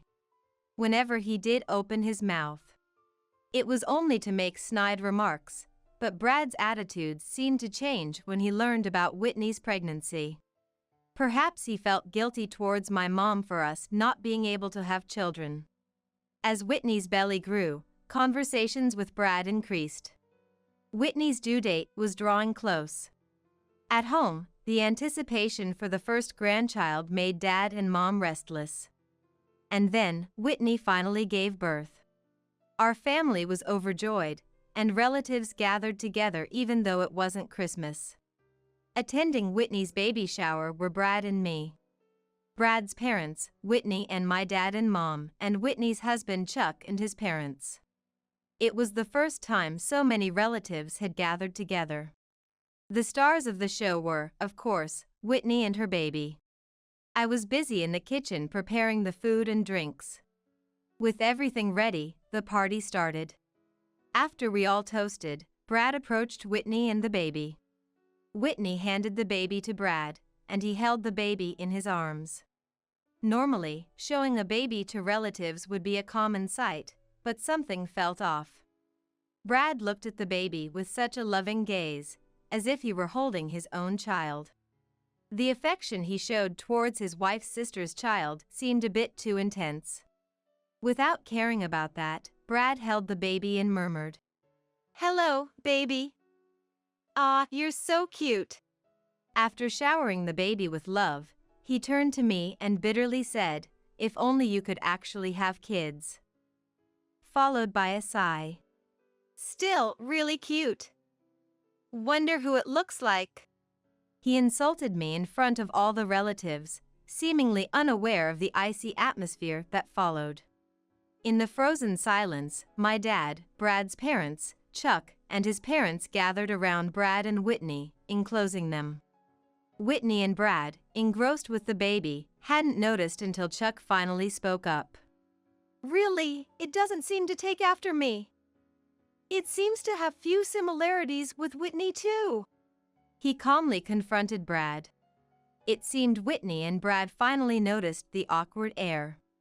Surrounded by relatives, they appeared to be huddling together. Overall, Brad, it seems to take after you, don't you think? Brad's dad added to the tension, saying, Indeed. Brad, it's the spitting image of you when you were little.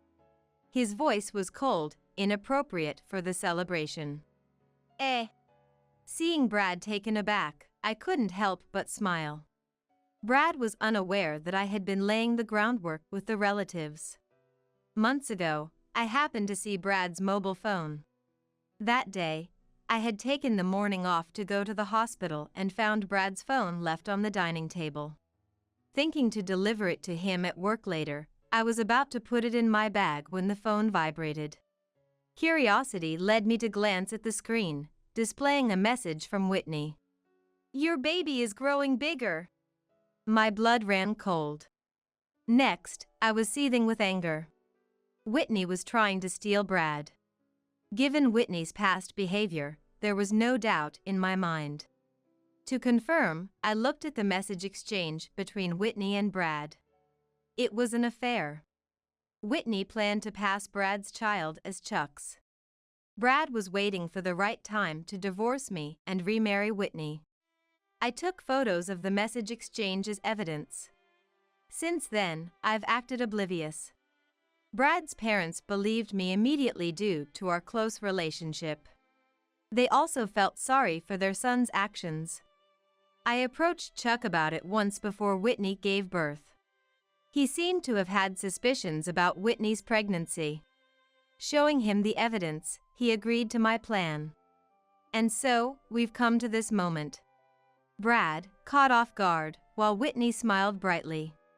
Stop it, everyone, that's such a bad joke, she said, feigning innocence. Would you stop your bad jokes? The voice trembled with anger. I felt sorry for asking everyone to play along until now. And Whitney seemed to finally sense the deep loathing in his angry voice. Whitney's complexion changed. Noticing this, Brad stepped in to defend her. Hey, Whitney's just tired from giving birth. No need to speak like that. I confronted Brad, fueled by the future he planned for his mistress. I see you can be kind for the sake of your future wife. I showed him the screen of his mobile phone. The photo of the message exchange with Whitney. Brad, shocked then glaring, yelled, What the hell is this? He stood up, grabbing me by the collar. When did you start doing such dirty things? He didn't even try to make excuses. It would have been better if he had tried to explain it was all a misunderstanding. When he raised his fist at me, Chuck intervened. Stop raising your hand to a woman. The grip Chuck had on Brad's arm was forceful. Brad shook off his hand and retorted in frustration. Saying that. Aren't you two the ones in a shady relationship? Retreating while rubbing his grabbed arm. Whitney, seizing the moment, jumped into the fray. Yeah. Instead of doubting Brad and me, you should be looking into these too. However, it seemed like no one was listening to her. The silence was broken by me and Whitney's dad. Enough, Whitney. Dad had always been a man of few words. He was gentle and, according to Mom, sometimes too soft, never getting angry at Whitney's misbehavior. But this time, he couldn't stay silent. It's your bad habit, isn't it? I thought you had changed after getting married, but stealing your sister's husband. Dad spoke quietly but with a voice as cold as ice to Whitney. I should have scolded you more. I didn't want you to see me like this. After giving me a sorrowful look, Dad slapped Whitney's cheek hard. Ouch! Looking down at Whitney holding her cheek, he sighed and then turned to Brad. No, Donald. It's not like that. This is all a misunderstanding. Brad finally tried to defend himself just as Dad's fist hit him. Brad crumpled to the ground. Then, Dad loudly said to them, The pain you're feeling is nothing compared to what Zoe and Chuck went through. Do you understand? Whitney's sobbing could be heard, though it was doubtful if her tears were from remorse. Dad turned to Chuck and his parents to apologize deeply. I'm truly sorry for the unforgivable act my daughter has committed. Mom also apologized next to Dad. Then to Brad's parents, I'm sorry for raising my hand to Brad in front of you, apologizing deeply once again. Brad's parents also apologized to us. What is this? I did nothing wrong. Brad began to shout, breaking the silence. It's all because Zoe is infertile. What a pitiful sight. So, it's not my fault. Whitney also started to struggle. It's Zoe's fault. Having such a wonderful husband but not being able to bear children. So I decided to have his child instead. Whitney seemed to realize midway. No one was on their side. Cold stares were fixed on them. I decided to make it clear. Listen, Whitney. I struggled to keep my anger from seeping into my gentle tone. The cause of infertility wasn't me. Wah! Whitney was stunned. We had fertility tests done. Everyone listened silently to my voice. The results showed that Brad was the cause. The room went quiet. Wah! No, that. Whitney's eyes began to dart around. A habit when she's hiding something. Brad? That's a lie, right? Whitney confronted Brad, but he was deflated. I don't accept those test results. Brad couldn't accept that he was the one unable to have children, but I showed the hospital's test result papers. Dad and Mom looked at the evidence, and from Whitney's reaction, it seemed they realized something. Whitney, whose child is that baby really? Delivering the final blow. It's Chuck's child, obviously. She seemed unaware that her story was changing by the moment. Then, to put Chuck's mind at ease, why not do a DNA test? Whitney's eyes darted around nervously. There's no need for that. It's Chuck's child. Mom approached Whitney, speaking to her with the gentleness one uses with a small child. Whitney, let's get tested, shall we? I want to believe you, Whitney. Let me believe you this time. Her voice trembled towards the end. Mom was sobbing, huddled over. You're old enough, Whitney. It's time to take responsibility. Dad told Whitney, then apologized again to everyone gathered. He promised to report the results later, and Whitney's baby celebration party came to an end. Whitney stubbornly refused the DNA test, but her attitude only spurred our parents more. Dad tried to persuade Whitney himself, but she wasn't willing to listen. Eventually, without Whitney's consent, the test was forcibly conducted. Meanwhile, I had moved out of the house I shared with Brad. Brad, still not accepting his infertility, joked, "So, Whitney will move in after you leave." But I was already starting the divorce proceedings, undistracted. Months after the family gathering, Mom contacted me about Whitney's DNA test results. We were to return to our parents' house to hear the outcome. Brad, Chuck, and I listened intently to the results, which were unexpected by all. A heavy sigh escaped everyone's lips. The father of Whitney's child was neither Chuck nor Brad. What on earth does this mean? Dad couldn't contain his anger. Even more furious than when he had slapped Whitney. What does this mean, you say? Whitney asked rhetorically, but no one supported her. Whitney, explain yourself. Chuck admonished her in a low voice. Resigned, perhaps realizing she couldn't escape the truth any longer, Whitney explained in a small voice. I don't know who the father is. Chuck was so busy with work right after we got married, and I felt so lonely. Her voice gradually turned whiny. It's not my fault Chuck made me feel lonely, right? The child is innocent. Let's pretend that night never happened. Please. Whitney moved closer to Chuck, not Brad. So, what about you and Brad? Chuck asked gently. Right. Brad was just for fun. I was entertaining him because things weren't going well with Zoe. Whitney glanced at Brad and laughed. Besides, Brad may come from a wealthy family, but he's so stingy. He never spoiled me. Chuck, you're the only one for me. Whitney clung to Chuck's arm. Brad, faced with the realization of his infertility and Whitney's abandonment, was just staring blankly. So it is.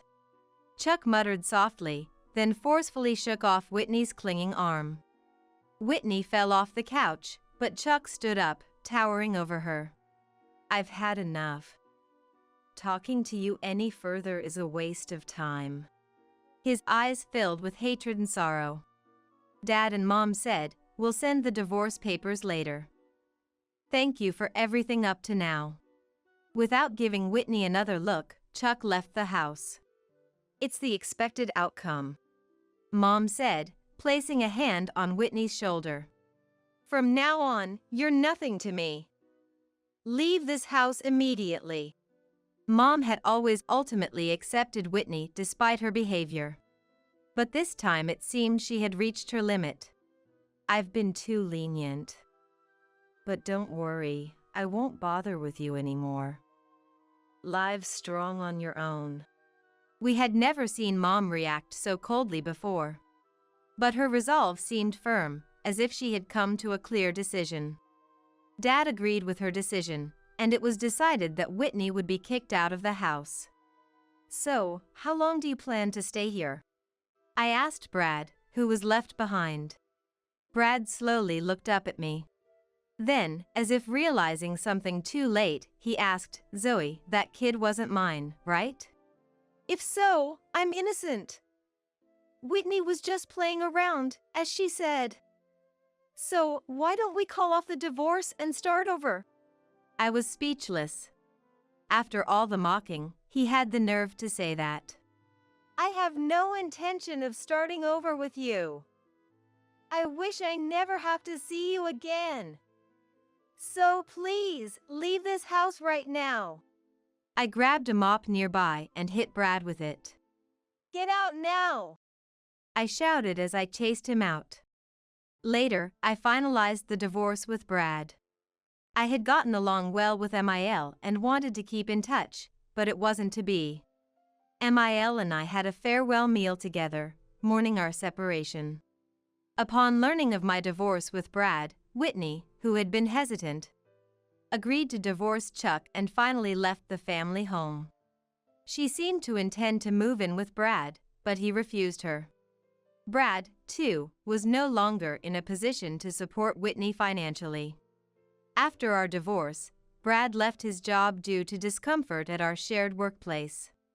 He tried to help with the family business, but became estranged from his family and is now looking for new employment while surviving on part-time work. Of course, with alimony payments to me, his life is far from easy.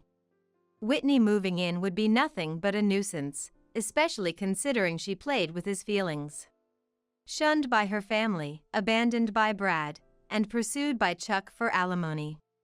Whitney began to drift through the night streets, escaping from everything. But she wasn't the type to attract ordinary men anymore. Once relying on her beauty, post-pregnancy Whitney did nothing to restore her figure. Losing all remnants of her past glory. Unable to escape the glory of being adored in her youth, she became obsessed with a man she met in a nightclub. Drowning in debt and resorting to selling herself, she has fallen to a point of no return. Dad and Mom hired a detective agency to track Whitney's whereabouts, determined never to let her return home. They sold the family home and moved to a condominium in the next town. Mom, sharing this with me, looked sad but resolved not to extend a helping hand to Whitney. If her life were in danger, that'd be different. But that's it. We've decided not to do anything more. Mom's too gentle to bear Whitney's current state, but knows extending help again wouldn't lead to her reform. This is what being a mom is about. Though I never had children of my own, witnessing Mom's compassion and strength fills me with respect. Dad and Mom have taken in Whitney's child, who is nearly 2 years old. His rapid growth is astonishing, and I've been experiencing childcare during visits to my parents' house. I wonder what kind of adult this child without Dad or Mom will become. Yet, I'm determined to shower him with enough love to never feel lesser for it. Today, once again, I received an email from Mom about Whitney's child. We are planning to go on a trip together on the next day off. On my way home from work, I looked up at the night sky and wished for the child's growth. May he grow up to be honest, bright, and earnest. And then, I returned to my solitary apartment, where no one waits. Hey, where do you think you're touching? It's fine, isn't it? In our shower room, my husband and a coworker of his were getting a bit too cozy. We just exchanged our vows at the wedding yesterday. And now look at him. He's probably already obsessed with her. Maybe I should let everyone see what's really going on. My name is Karen. I love pudding so much that I started making it myself, and now I even own a store at the age of 40. I never imagined I'd go from being an ordinary office worker to running my own bakery, but here I am. After all the hardships I faced when I was younger, I'm determined to find happiness from now on. What? You want to know what kind of hardships I went through? Well, that takes us back a few years. I ended up marrying Paul, who's been my boyfriend since my late 20s. We met at work, and even though we both kinda knew we liked each other, things didn't progress for a while because, you know, workplace romance can be tricky. I mean, you think about stuff like, will it bother everyone else? Or what if I'm wrong about his feelings? So I kept my feelings to myself for about 6 years before I finally decided to confess and just move on. But it turned out he liked me all along, and we started dating. Not long after, we moved in together. And by our 3rd year of dating, he proposed. You think that's slow? Well, there were work things and other stuff going on. We had times when we could barely even go on dates because we didn't want anyone at work to see us. But still, I believed that our serious relationship would lead to a happy marriage with Paul. Then 2 months after we announced our wedding at work, she showed up. Hi everyone, I'm Betty, and I'm new to this department. I've never done sales before. Actually, I've never worked at all. And I don't really want to start now. She said this with a big smile, flashing peace signs next to her face, looking like someone who didn't quite grasp what a professional workplace was. Apparently, she missed a company's orientation because she showed up with hair dyed some wild color, completely ignoring the dress code. Her hair was back to a more normal color by the time she introduced herself, so she must have dyed it quickly or sprayed it just to look right. Oh, and her skirt? Way too short, clearly altered. She claimed she didn't want to work, but our department is sales. There was no way we could let her visit clients like that.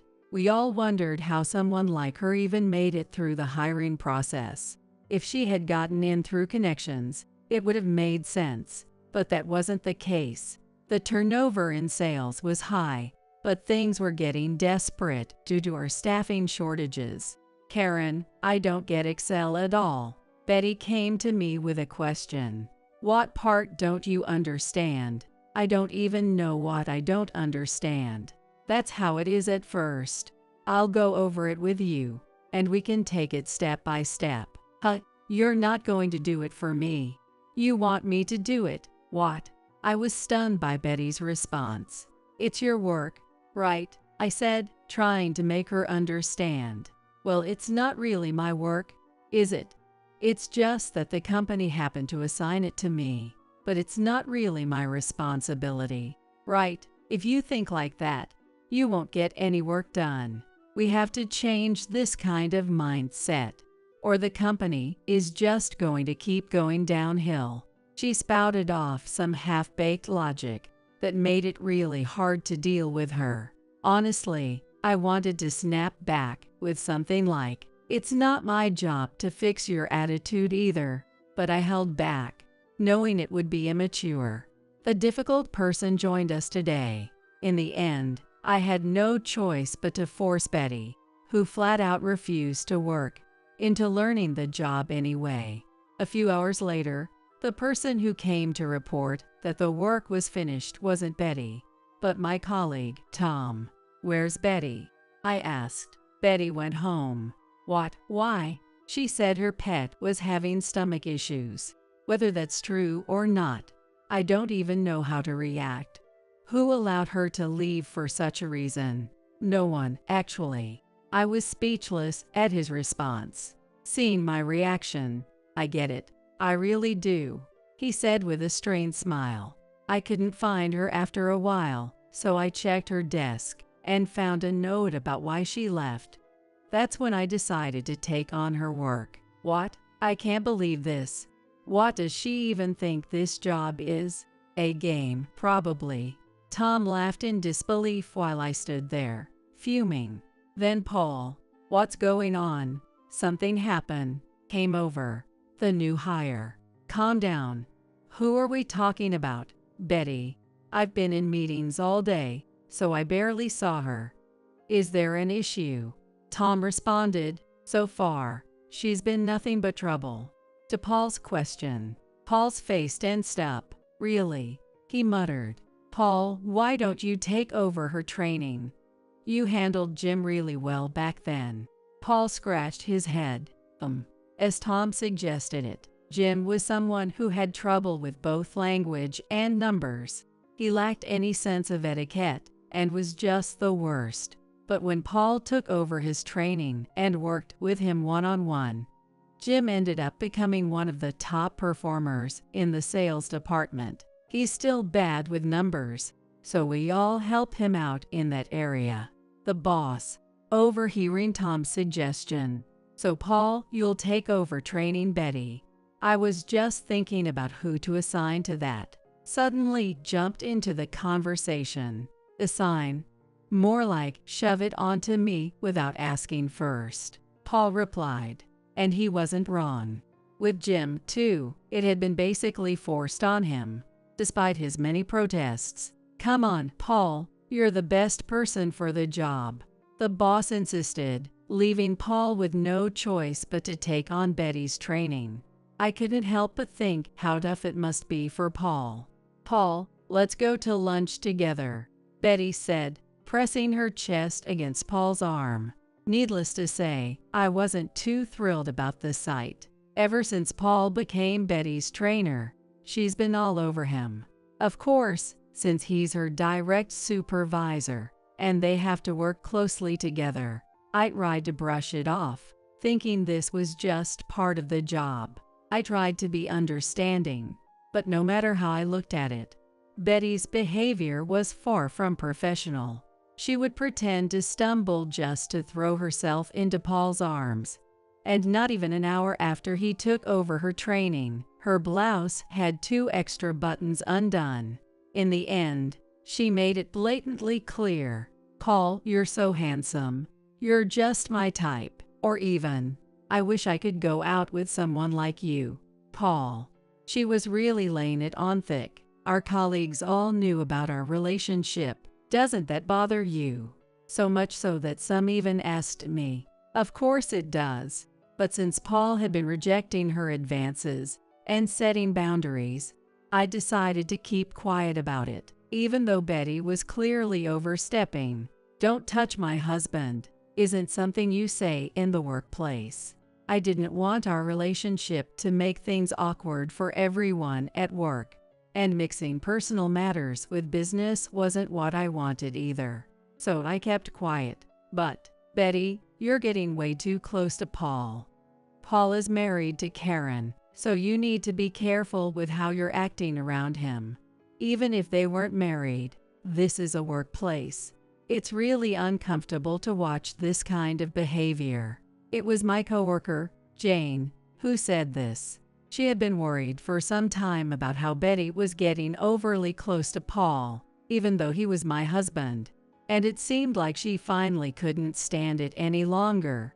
The rest of the office didn't say anything, but the way they nodded and exchanged glances told me they were thinking the same thing. I thought maybe now Betty will finally understand the situation. But then, and how is that any of my business? Betty's response left Jane stunned. I think we all wore the same expression of shock. Why should I have to adjust my behavior just because two people in the office decided to get married? No, that's not the point here. Jane's voice suddenly raised, and everyone froze in shock. She's always so calm, never the type to get angry. Oh, then what is the point? Why am I the only one being blamed? I don't get it. We're saying that it's uncomfortable to watch you constantly getting too close to Paul. Then maybe you should stop looking. Are you the type of person who complains about a TV show being boring but still watches until the final episode? Betty laughed, clearly enjoying the situation. You could see the frustration in Jane's face. Betty, you're in the wrong here. Paul stepped in and pointed out. If Paul says so, then I guess I'll back off a little. But oh, it's going to be so lonely. She smiled and took a small step away from Paul. But her behavior was still unsettling in a way that had the female employees instantly united against her. Paul gave a helpless look and said, "Let's just get back to work." "Sure thing," Betty said, gleefully following him. I felt a powerful urge to pull her away from Paul right then and there, but I held back. Of course, Betty continued to cling to Paul after that. Even when Paul tried to step away, she stayed uncomfortably close. I'm not usually the jealous type, but this was way out of line. Paul even apologized to me. "I'm sorry about this." He looked genuinely remorseful. I knew Paul had no interest in Betty, and I wanted to stay calm. But I was so angry. If only Betty could be useful enough at work to distance herself from Paul. But that didn't seem likely anytime soon. As I was struggling with what to do, something happened. "What? You sent the email to the wrong client." Paul's voice echoed through the office. I looked over to see Betty, for once, looking down and sobbing. "I'm so sorry," she kept saying. I was surprised to see her like this. Who knew she could actually feel guilty? But as I learned more, I realized just how bad the situation was. Betty had accidentally sent confidential information meant for Client A to Client B, which meant she had leaked Client A's info to their competitor. It was a serious data breach, and both companies were rivals. The worst possible scenario. Paul let out a long sigh and covered his face with his hands. "We're going to apologize to both companies. Betty, you'll come with me." "Yes, if they're going to visit both companies outside the city. It's a trip for the two of them. I really hate it, but since Betty's name was in the email, the company's policy says both the manager and the person at fault must apologize together, so there's no choice." I hurriedly sent Paul a message, "Take care," and quietly watched him leave. After that, Paul and Betty were busy writing reports about the issue, discussing future measures, holding meetings, and dealing with the cancellation of contracts they had previously secured.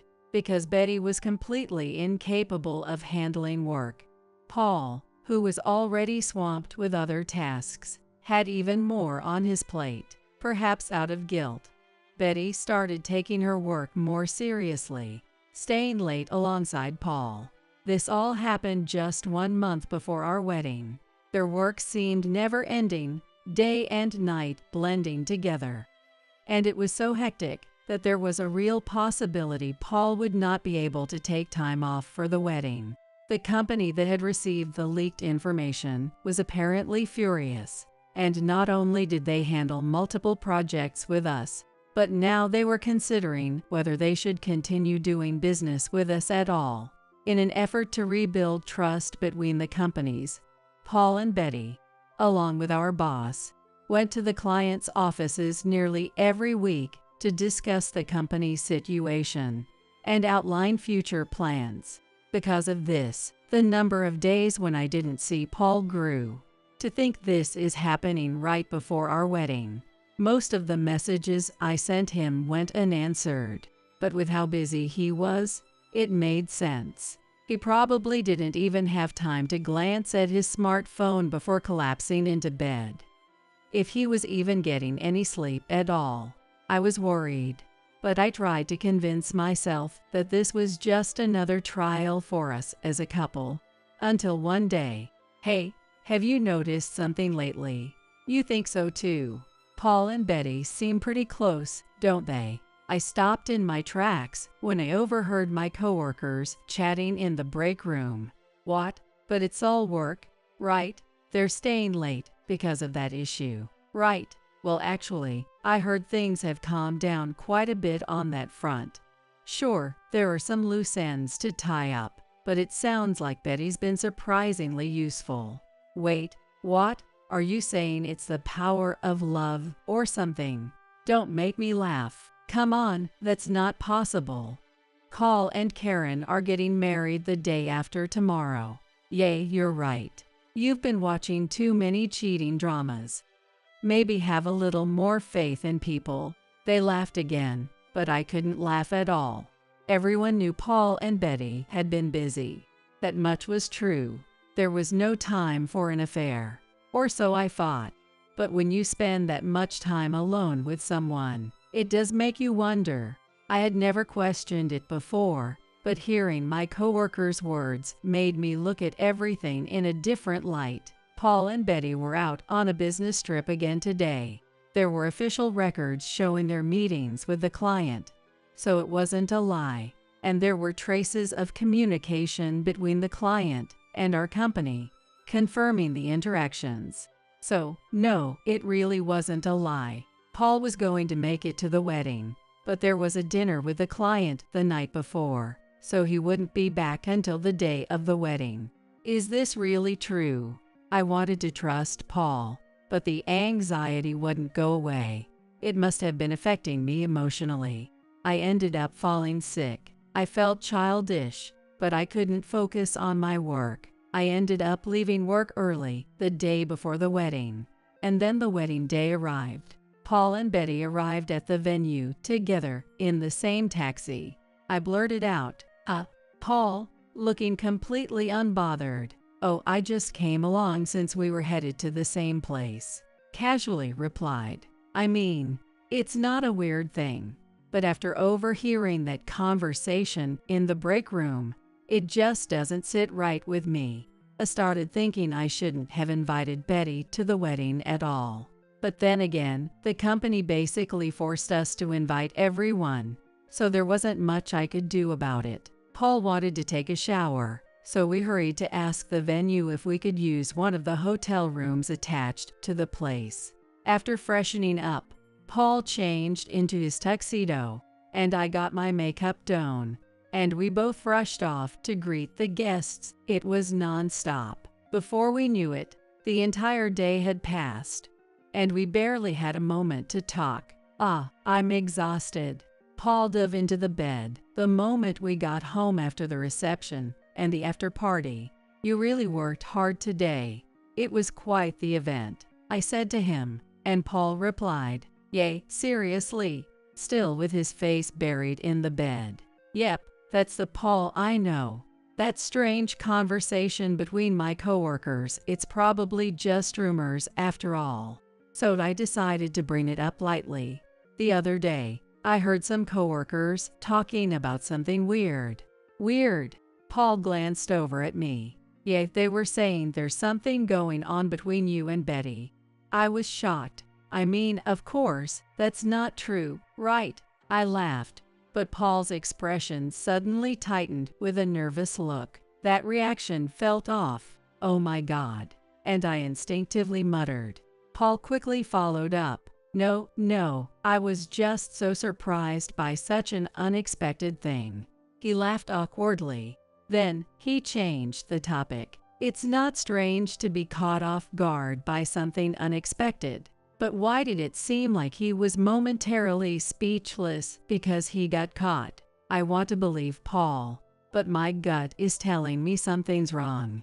The next day, Paul, who had worked tirelessly up until the wedding, was finally taking some days off. As he saw me off with a strained smile, I couldn't quite return a natural smile either. I couldn't stop thinking about yesterday. It was bugging me as I went into work. Hey, Karen, have you heard anything from Betty today? Tom asked me. About what? Well, she hasn't shown up yet, and it's almost starting time. Oh, actually, it's past time now. What? At first, Betty used to arrive just on time or even late sometimes. But ever since that incident, she'd been making sure to show up early, starting work before the shift even began. Do you think it's an unexcused absence? That's a problem, Tom said, clearly concerned. Yay, it really is. I was about to agree, but a terrible feeling washed over me. Paul had the day off, and now Betty was absent without notice. Can I really call that just a coincidence? Sorry, could I maybe leave early today, even just during lunch? Is something wrong? It's just, I couldn't exactly tell him I had a bad feeling and needed to leave because of that. I was stumbling over my words. When? Karen, weren't you supposed to take time off after the wedding anyway? Paul felt bad for taking time off too, so you came in. But it's not busy, so go ahead, take the day off. Tom smiled warmly as he said it, and I responded, thank you, with all the gratitude I could muster. The others also chimed in. You haven't been feeling well recently, so take a few days off if you need. Thanks to everyone's kindness, I gratefully accepted the chance to leave early. I'm home. I opened the front door, but I couldn't move. At the entrance, there was a woman's umbrella. Or rather, it was Betty's umbrella. I remembered her saying it was her favorite, though she had accidentally scratched it. The scratch is in the exact same spot. There's no way someone else would have the exact same umbrella with the exact same scratch. Oh no, that sinking feeling in my chest. I was right after all. But I don't have time to feel sorry for myself right now. I need to find out why Betty is here, in my house, of all places. Even though it's my home, I moved as quietly as possible, like a thief, trying not to make any noise. Where are they? They weren't in the living room. Could they be? In the bedroom. Horrible scenarios kept running through my mind, each one worse than the last. And then the worst case scenario became reality. Come on, stop doing that. You're enjoying it too, aren't you, Betty? Anything you do makes me happy, Paul. You're so cute when you say things like that. Come here. No, stop it. Their voices, full of excitement, echoed from the bathroom. The clothes they had taken off were scattered on the floor in the changing room. Of all the places to cheat, they had to do it in the house I live in, the day after our wedding, no less. At least have the decency to hide it better. Or, do they not even care if I find out? Do they not care if they hurt me? I was boiling with anger and sorrow. My heart was a complete mess. I wanted to break down and cry, but I held back the tears. I was about to burst in on them, catch them in the act, but not now. Suddenly, I felt myself calm down. That's right. If they're going to do something this terrible to me, then they deserve the worst. I can't be the only one suffering here. That wouldn't be fair. First, I locked the bathroom door from the outside, making sure they couldn't see me. I used 2 tension rods at the top and 2 at the bottom. I had bought them a few days ago for redecorating. Who knew they'd come in handy now? I want to thank myself for buying them. Then I locked the door to the changing room as well, so even if they managed to get out of the shower, they wouldn't be able to leave the changing room. And then I just left them there. Paul. Even from a distance, I could hear Betty's voice. She sounded panicked, yelling as loudly as she could. The door won't open. She was desperately calling for help. I couldn't hear Paul's voice. He was probably thinking, "There's no way it won't open. I'll handle it," or something like that. After a few minutes, "Oh no," Paul's voice ran out. It sounded like he finally realized that the door wasn't going to open. I could hear all sorts of loud noises. They must have tried everything to get out. When nothing worked, they started to panic. "Oh no, what if Karen comes home? What are we going to do? Maybe we should try breaking the door down." "Don't. If we break it, I won't be able to explain it to Karen. Then how are we supposed to get out of here?" Listening to their exchange, I couldn't help but laugh to myself. They were really panicking. Good, I'm going to make them suffer even more. By evening, the 2 of them had started fighting. "Why did you suggest we take a bath together? This is all your fault, Paul. I never thought it would turn out like this. This is bad. Karen's going to come home any minute. I'm well aware of how bad it is. But we're stuck, so there's nothing we can do. Why can't you open this door? You're supposed to be a man. That's not the point right now. No guts to even break down a door. You're such a coward." "Coward. So you'd rather Karen find out about the affair? Is that all I mean to you? Then why don't you just tell her?" "I can't do that." "Then get us out of here." "I'm scared." Betty's sobbing could be heard clearly now. The conversation was breaking down, showing how overwhelmed she was by the situation. Who visits someone else's house when their spouse is away? But they can't think this is the worst it could get. It's already getting dark. But why hasn't Karen come back? She gets off work at 6 p.m. Paul was the first to notice this. "Betty, come to think of it, you're right," said with a nervous tone. "It was the perfect moment. I've been here the whole time." "What?" Their fear was palpable as my voice echoed from the hallway. The sound of water splashing could be heard, suggesting someone had been in the bathtub. That voice. "Karen." "Yes, it's me." Paul's voice was trembling. Betty remained silent. She probably thought hiding would help. "Welcome to our home, Betty." "What?" Betty's fear intensified, leaving an umbrella boldly at the front door. And yet she still thought she could hide. "Foolish. I thought you might escape through the shower, so I sealed off the hallway as well. But in the end, you couldn't get out. That's good. You locked us in, Karen." Paul's shocked voice rang out. "Yes. Who else could get in and do all this? Or wait, Paul, have you invited other women here too?" "No, I swear. It's not like that. There's nothing going on with Betty. Nothing going on after taking a bath together. Do you think I'm stupid? Bathing together clearly qualifies as cheating. As a woman, I can't just overlook this. We only shared a bath. That's it." What a childish excuse, especially in a situation like this. Even if that were true, I hate it. Listening to the 2 of you, all your interactions sounded like a couple in a relationship. That's not enough already. I don't need your excuses. "What? I'm ready." "Ready for what?" Before Paul could finish his sentence, I opened the door to the shower room. Paul shouted in shock, and Betty scrambled to cover herself. Their faces turned ghostly pale immediately after. It was all so sudden, I couldn't get everyone, but the people from our wedding. A lot of them showed up, didn't they? You can't be serious. Paul's despair was undeniable. As soon as I confirmed their affair, I contacted his company, my parents, and even his parents. Why would you? Paul said, his voice filled with dread. For the divorce party we're about to have, I said with a smile, watching Paul shake. Divorce party.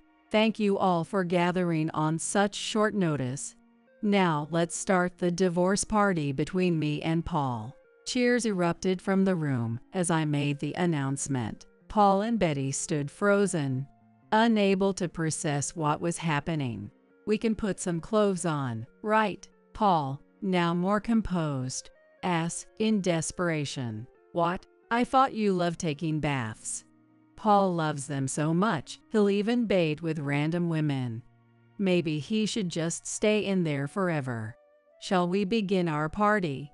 Betty, you lied to me, didn't you?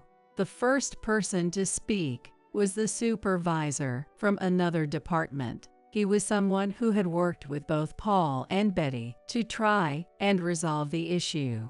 In an instant, Betty's face turned ghostly white, and she began to tremble. Henry, Betty whispered in a small, trembling voice. Henry, with a cold, menacing expression, said, You told me you loved me, didn't you? Vi, I had a change of heart. A change of heart. No, that's not it. You were making a move on Paul while you were still coming after me too. Everyone was shocked by Henry's words. It turns out that after they began going on work trips together, Henry started to fall for Betty.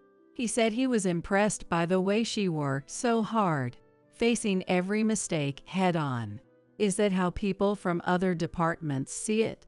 Thought my team, feeling a sudden wave of sympathy for Henry. Betty, sensing this shift, had suddenly confessed her feelings to Henry, and soon after, they had started dating. But as we all know, Betty had liked Paul since practically the day she joined the company. This was a case of two timing. Even Paul was furious now. What the hell is going on, Betty? In the heavy atmosphere. This is really hard to say. Tom began, breaking the silence. Betty, you've got another boyfriend, don't you? What? At Tom's accusation, once again, everyone but me was left speechless. What? None of you knew? Karen, you know what I'm talking about, right? We saw them together, didn't we? That's right. There was a reason I never doubted Paul's fidelity. During a client visit, Tom and I had seen Betty, who was supposed to be off that day, out on a date with a man who clearly looked like her boyfriend. At the time, Betty was frequently leaving work without permission and playing with her phone during office hours, all of which I assumed was related to her boyfriend. She seemed to like Paul, but it was clear she was also keeping other guys as potential love interests. But at the time, Paul wasn't paying her much attention, and Betty was the type to get obsessed with whoever she liked, so I figured any signs would be obvious. I never imagined she was the kind of woman who could date multiple people at the same time. Betty, what is this all about? Paul and Henry pressed Betty for answers. Betty could only cry silently, unable to say a word. And while we're at it, I found something else today. Betty, care to explain this? Betty looked stunned at my question. Cries followed my hand as I held out my smartphone, but she didn't seem to understand. My social media account. What's the big deal? So you found my real name on there. It's not a problem. The problem is that you used your real name. Betty, you've been posting all kinds of details about our clients, including future deals, and what we're planning to do with them. Everyone turned pale at my words. Meanwhile, but it's just like a personal diary. What's wrong with that? Betty genuinely looked confused and said, You're leaking confidential information, Betty. What? No way. How could you do this to me? You revealed both our company name and the names of our clients. And to top it off, you used your real name. Now everything is out in the open. No one even looks at my social media. If they search by your real name, it'll pop up immediately. In fact, that's how I found it so easily. But it hasn't caused any issues yet. That may be true, but that's not the point. As soon as I raised my voice, my boss came out and said, "Actually, that social media post was just discovered, and now our security team is handling it." What? We were all left speechless by what the boss said. It was over. I felt a deep sense of despair. "What have you done?" Tom and the other department heads were also blaming Betty. It was only natural. "I'm so sorry." Betty started crying again. However, everyone's anger remained. Saying sorry isn't enough. What if we lose our jobs because of this? Don't do something reckless when you're not in a position to handle the responsibility. We're the ones who have to take responsibility for your actions. At everyone's words, "I'll resign from the company," Betty said. But Jane stopped her. "Oh, you think you can just quit on your own? In this case, you're going to be fired." "What? No company would let someone like you just quit voluntarily after this kind of mess." "But it's not your decision to make," Betty, trying to stay strong. However, everyone exchanged glances and shook their heads. "No matter how you look at it, this is going to end in termination." Everyone nodded at my words. This wasn't just a small mistake. Why? It's better for the company to tell our clients the employee was terminated for misconduct, and this won't happen again, than to say the employee just left. For the sake of the company's reputation, Betty's dismissal was pretty much guaranteed. Even though it meant she would still be leaving, the fact that she was being fired seemed to hit her hard, and she looked devastated. Paul's negligence is also a factor, Ben pointed out, causing Paul to go pale. He had never imagined he'd be dragged into this mess. "Am I going to be fired too?" "I can't say for sure." Like Betty, Paul was left standing in shock, as if he'd just been doused with cold water. In the end, both of their lives had taken a terrible turn. After that, naturally, Paul and I got divorced. I also demanded compensation from both Betty and Paul. At the divorce party, both my parents and my in-laws were so stunned by how tragic everything had become that they were left speechless, while the employees were the ones making all the noise. Later on, when both families, Betty, Paul, and I sat down for a formal discussion, Paul's parents ordered him to repay me the wedding costs. And that wasn't all. The money for the wedding rings and other things we bought together had to be refunded as well. Paul's parents were angrier than mine. Since I had rented the house before Paul and I started living together, it was only natural that I would continue living there after the divorce, but they insisted on giving me money to cover moving expenses, assuming I wouldn't want to live in a house where Paul had been unfaithful. Although I felt a bit guilty, as his parents had done nothing wrong, they were adamant that I accept, so I gratefully took the offer. As for Betty, she was naturally terminated. Paul was transferred to a rural branch. His job now, filing paperwork, changing light bulbs, and cleaning the bathrooms. He wasn't given any real tasks. It was a dead-end position. A place where employees who caused problems were sent as punishment. It seems that he has to keep working to pay off the compensation he owes. Because the scandal was so big, people looked at him with cold eyes, and he spent his days feeling uncomfortable. He had fallen hard from being the star of the sales team. Even though he went through the trouble of getting a divorce, it looks like things didn't work out with Betty either, and they broke up. Affairs really do nothing but ruin people's lives. I learned that the hard way. Not that I would ever have the chance to do something like that. I thought about quitting my job, but my colleagues and my boss convinced me to stay, so I kept working at the company for a while. I had originally graduated from pastry school, so the desire to become a pastry chef started growing stronger inside me again. Back when I was job hunting, I couldn't get a single offer from any pastry companies, so I ended up taking this job. But now I was starting to feel like maybe I could get the right qualifications and open up my own bakery. After that, I threw myself back into studying pastries again, worked hard to get everything ready, and eventually switched careers to a pastry shop. I worked there for a while, and about a year ago, the owner praised the pudding I had made as a hobby and decided to sell it in the store. It turned out to be a huge hit, and this year, I'm opening my very own pudding specialty shop. Fortunately, the sister store of the shop I worked at runs a similar setup, so it wasn't as tough as starting from scratch. It's been a real blessing. At one point, I felt like Betty had thrown my life off track, but unexpectedly, I was able to achieve my dream much sooner than I thought, and now I'm happier than ever. No matter how old you are, it's never too late to start over. That's how I feel.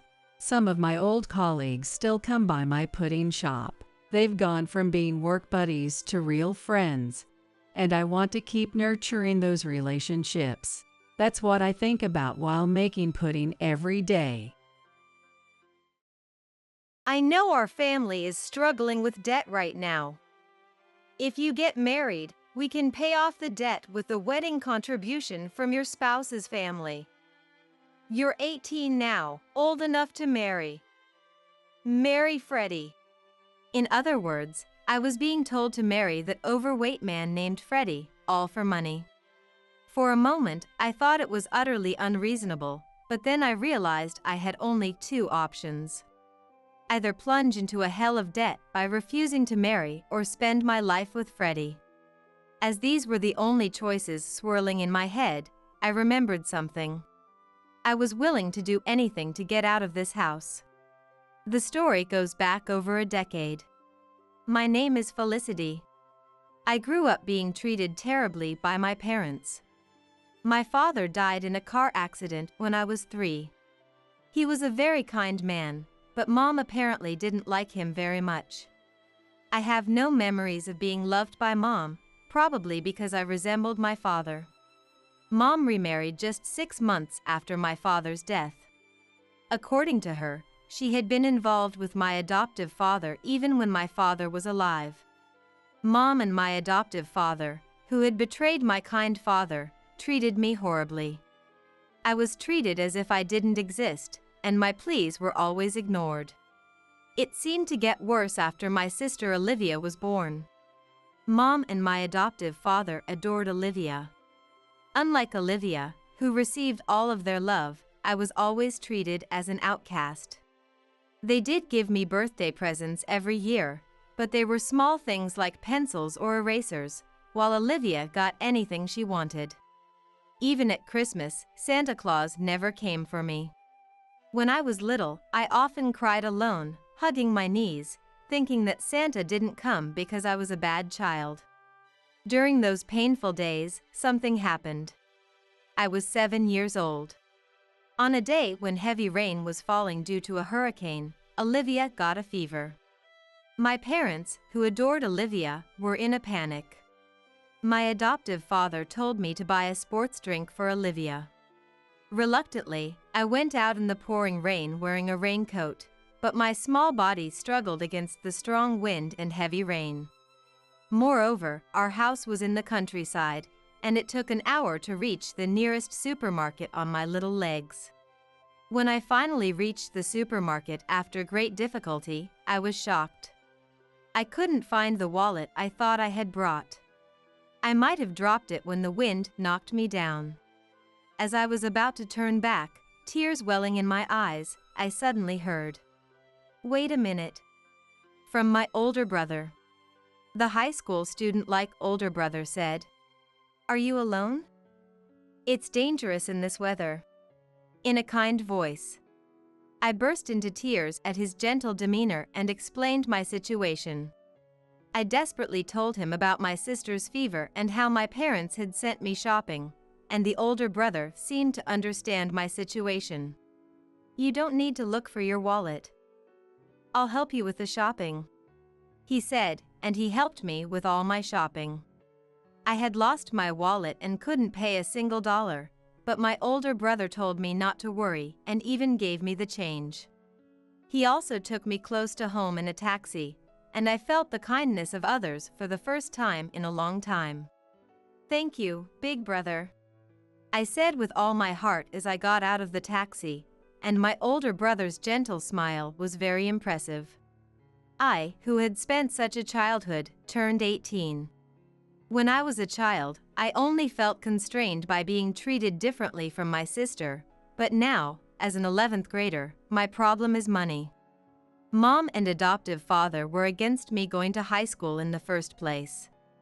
Apparently, they thought it was a waste to spend money on me. But I insisted on going to high school, and the condition they gave me was that if I wanted to go to high school and stay at home, I had to put $1,000 into the family every month. The money I earned desperately from part-time jobs was consumed by living expenses. When I became an 11th grader, I had to study for college in addition to my part-time job, and I was very busy. Mom and adoptive father probably won't pay for my college. I spent all my time working and studying to get a scholarship. One day, Olivia, who had become an 8th grader, came home triumphantly and said to our parents, Listen, listen. I got scouted by the entertainment industry." What Olivia put on the dining table was a business card from an entertainment production company I had never heard of. Mom and adoptive father said, "Olivia is cute, after all," and were delighted. "Olivia has a sparkle, so I thought something like this might happen. Keep it up, Olivia. Having a daughter as a celebrity is great. Way to go, Olivia. You're nothing like your big sister." "Well, of course. I'm much, much cuter than my big sister." Olivia, raised by parents who had always looked down on me and praised Olivia, compared herself to me at every opportunity. This time, she arrogantly asked, "You think so too, don't you, big sister?" I replied, "Yes." Because arguing would undoubtedly lead to trouble. Olivia was supposed to have joined an entertainment agency, but months went by without any contact. The parents, who thought it was strange that they were being charged for lessons and membership fees, found out that the entertainment agency was a fraudulent group and had already disappeared. All that was left for the parents was a debt of $20,000. The parents looked desperate, but I just calmly paid $1,000 to the family and focused on my studies. I won't spare any effort if I can get out of this house. With that in mind, I was working hard at my part-time job and studying.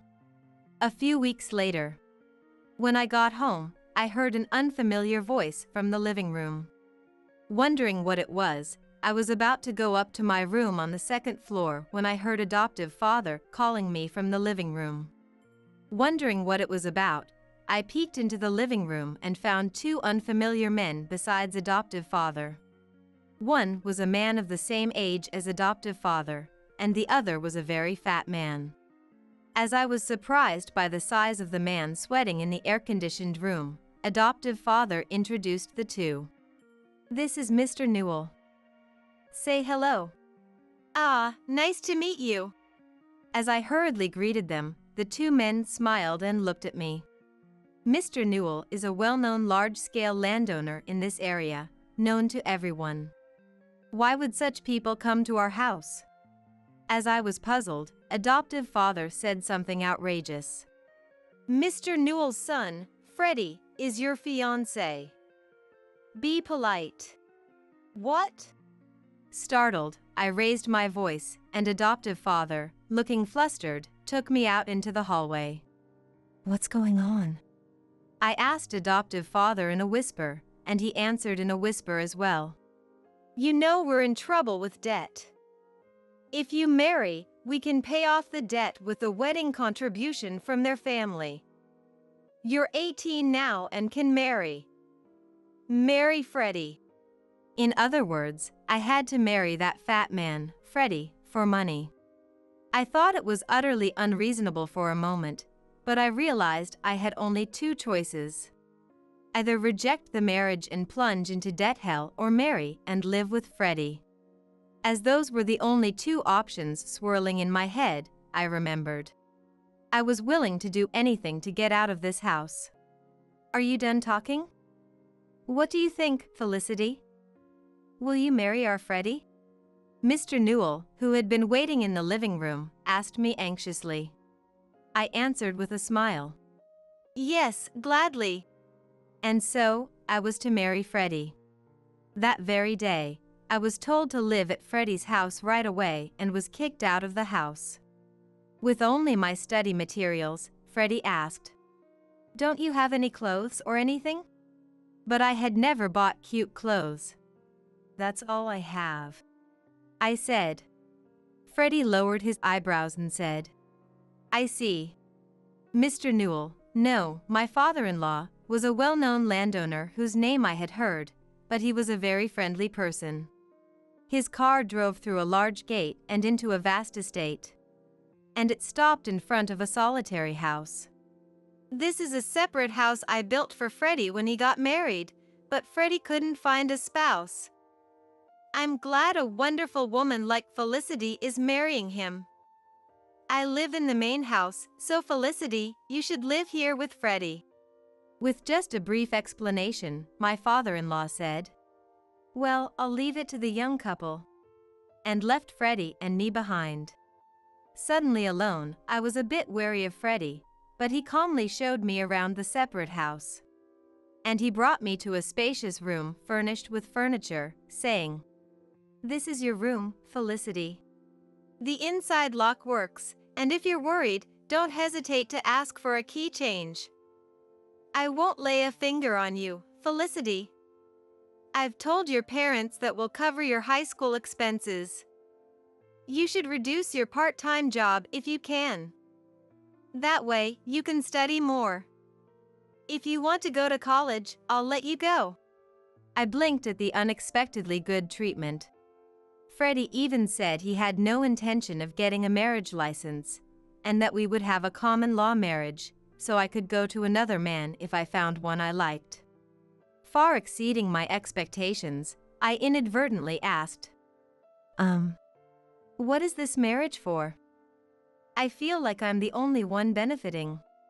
I wondered if it was rude after I said it, but it would be troublesome if I were asked for something outrageous later.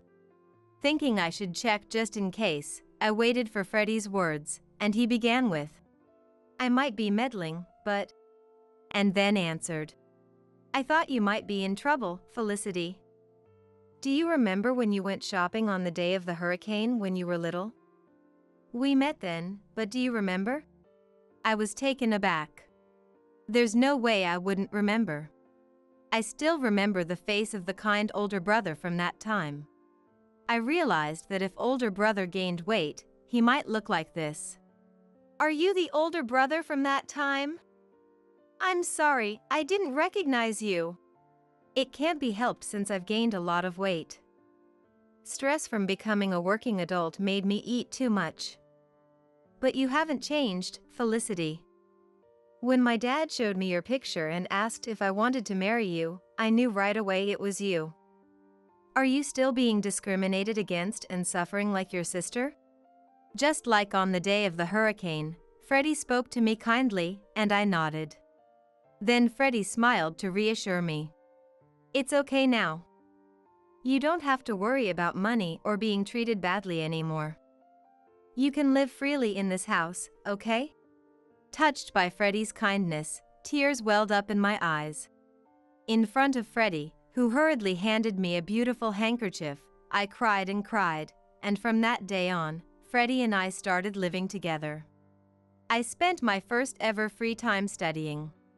I was so happy to be able to study for college like this. Freddie said he didn't need living expenses, but I decided to contribute only $300 because living for free felt constraining. Since I only had to earn $300 and my allowance, I was able to significantly reduce my part-time job hours. Freddie took the initiative in doing household chores, and when I was doing them, he would kindly say, "You can go study," and take over for me. In the happiest days of my life, Freddie and I gradually grew closer. We spent our days like an ordinary married couple, laughing together while watching variety shows and going out on holidays. A few months later, I was leading a calm life when I received a phone call from my adoptive father. What could he want now, after never worrying about me and leaving me alone all this time? I picked up the phone with a bad feeling. "Hello? Felicity, is that you? Mom's in serious trouble." I was taken aback by adoptive father's loud voice as soon as I answered the phone.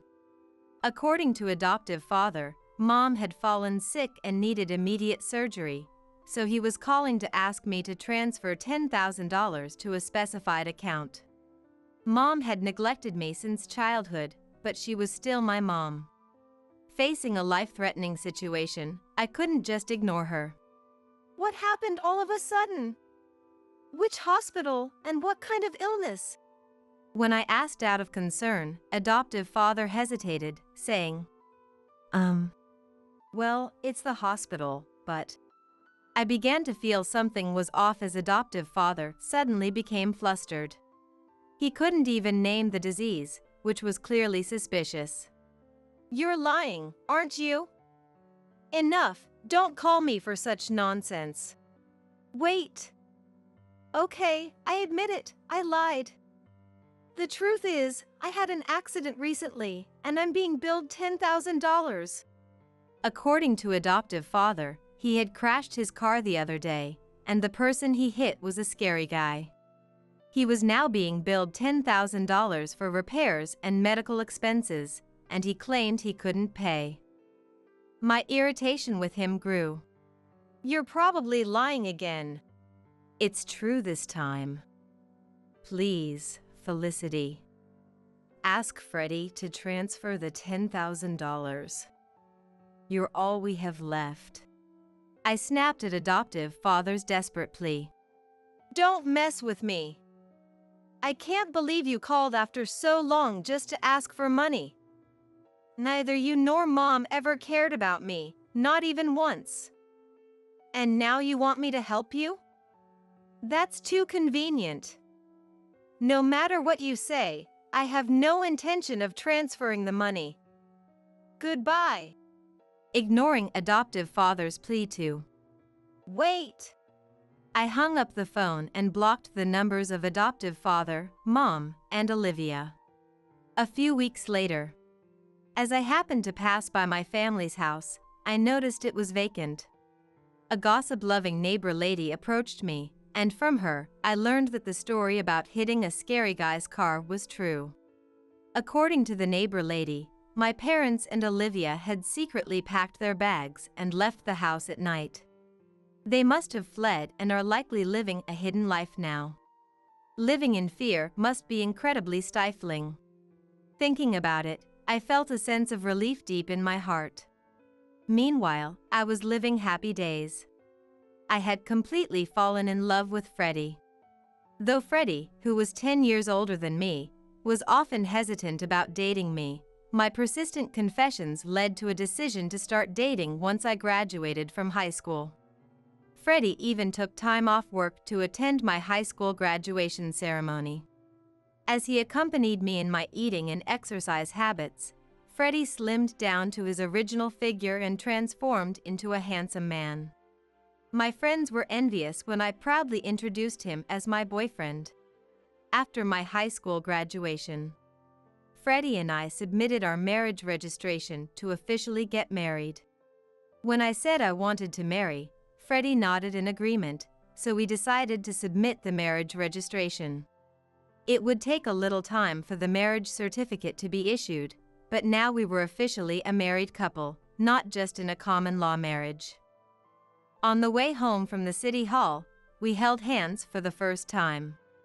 I laughed at Freddie's adorable shyness, and he said, "Now that you're my wife, Felicity, you can't be swayed by any handsome boys you meet in college." I thought I was the only one in love, but it seemed Freddie loved me very much too. I found it so ticklish that I burst into laughter. There's no way that could happen. Out of all the people I've met, Freddie is the most handsome.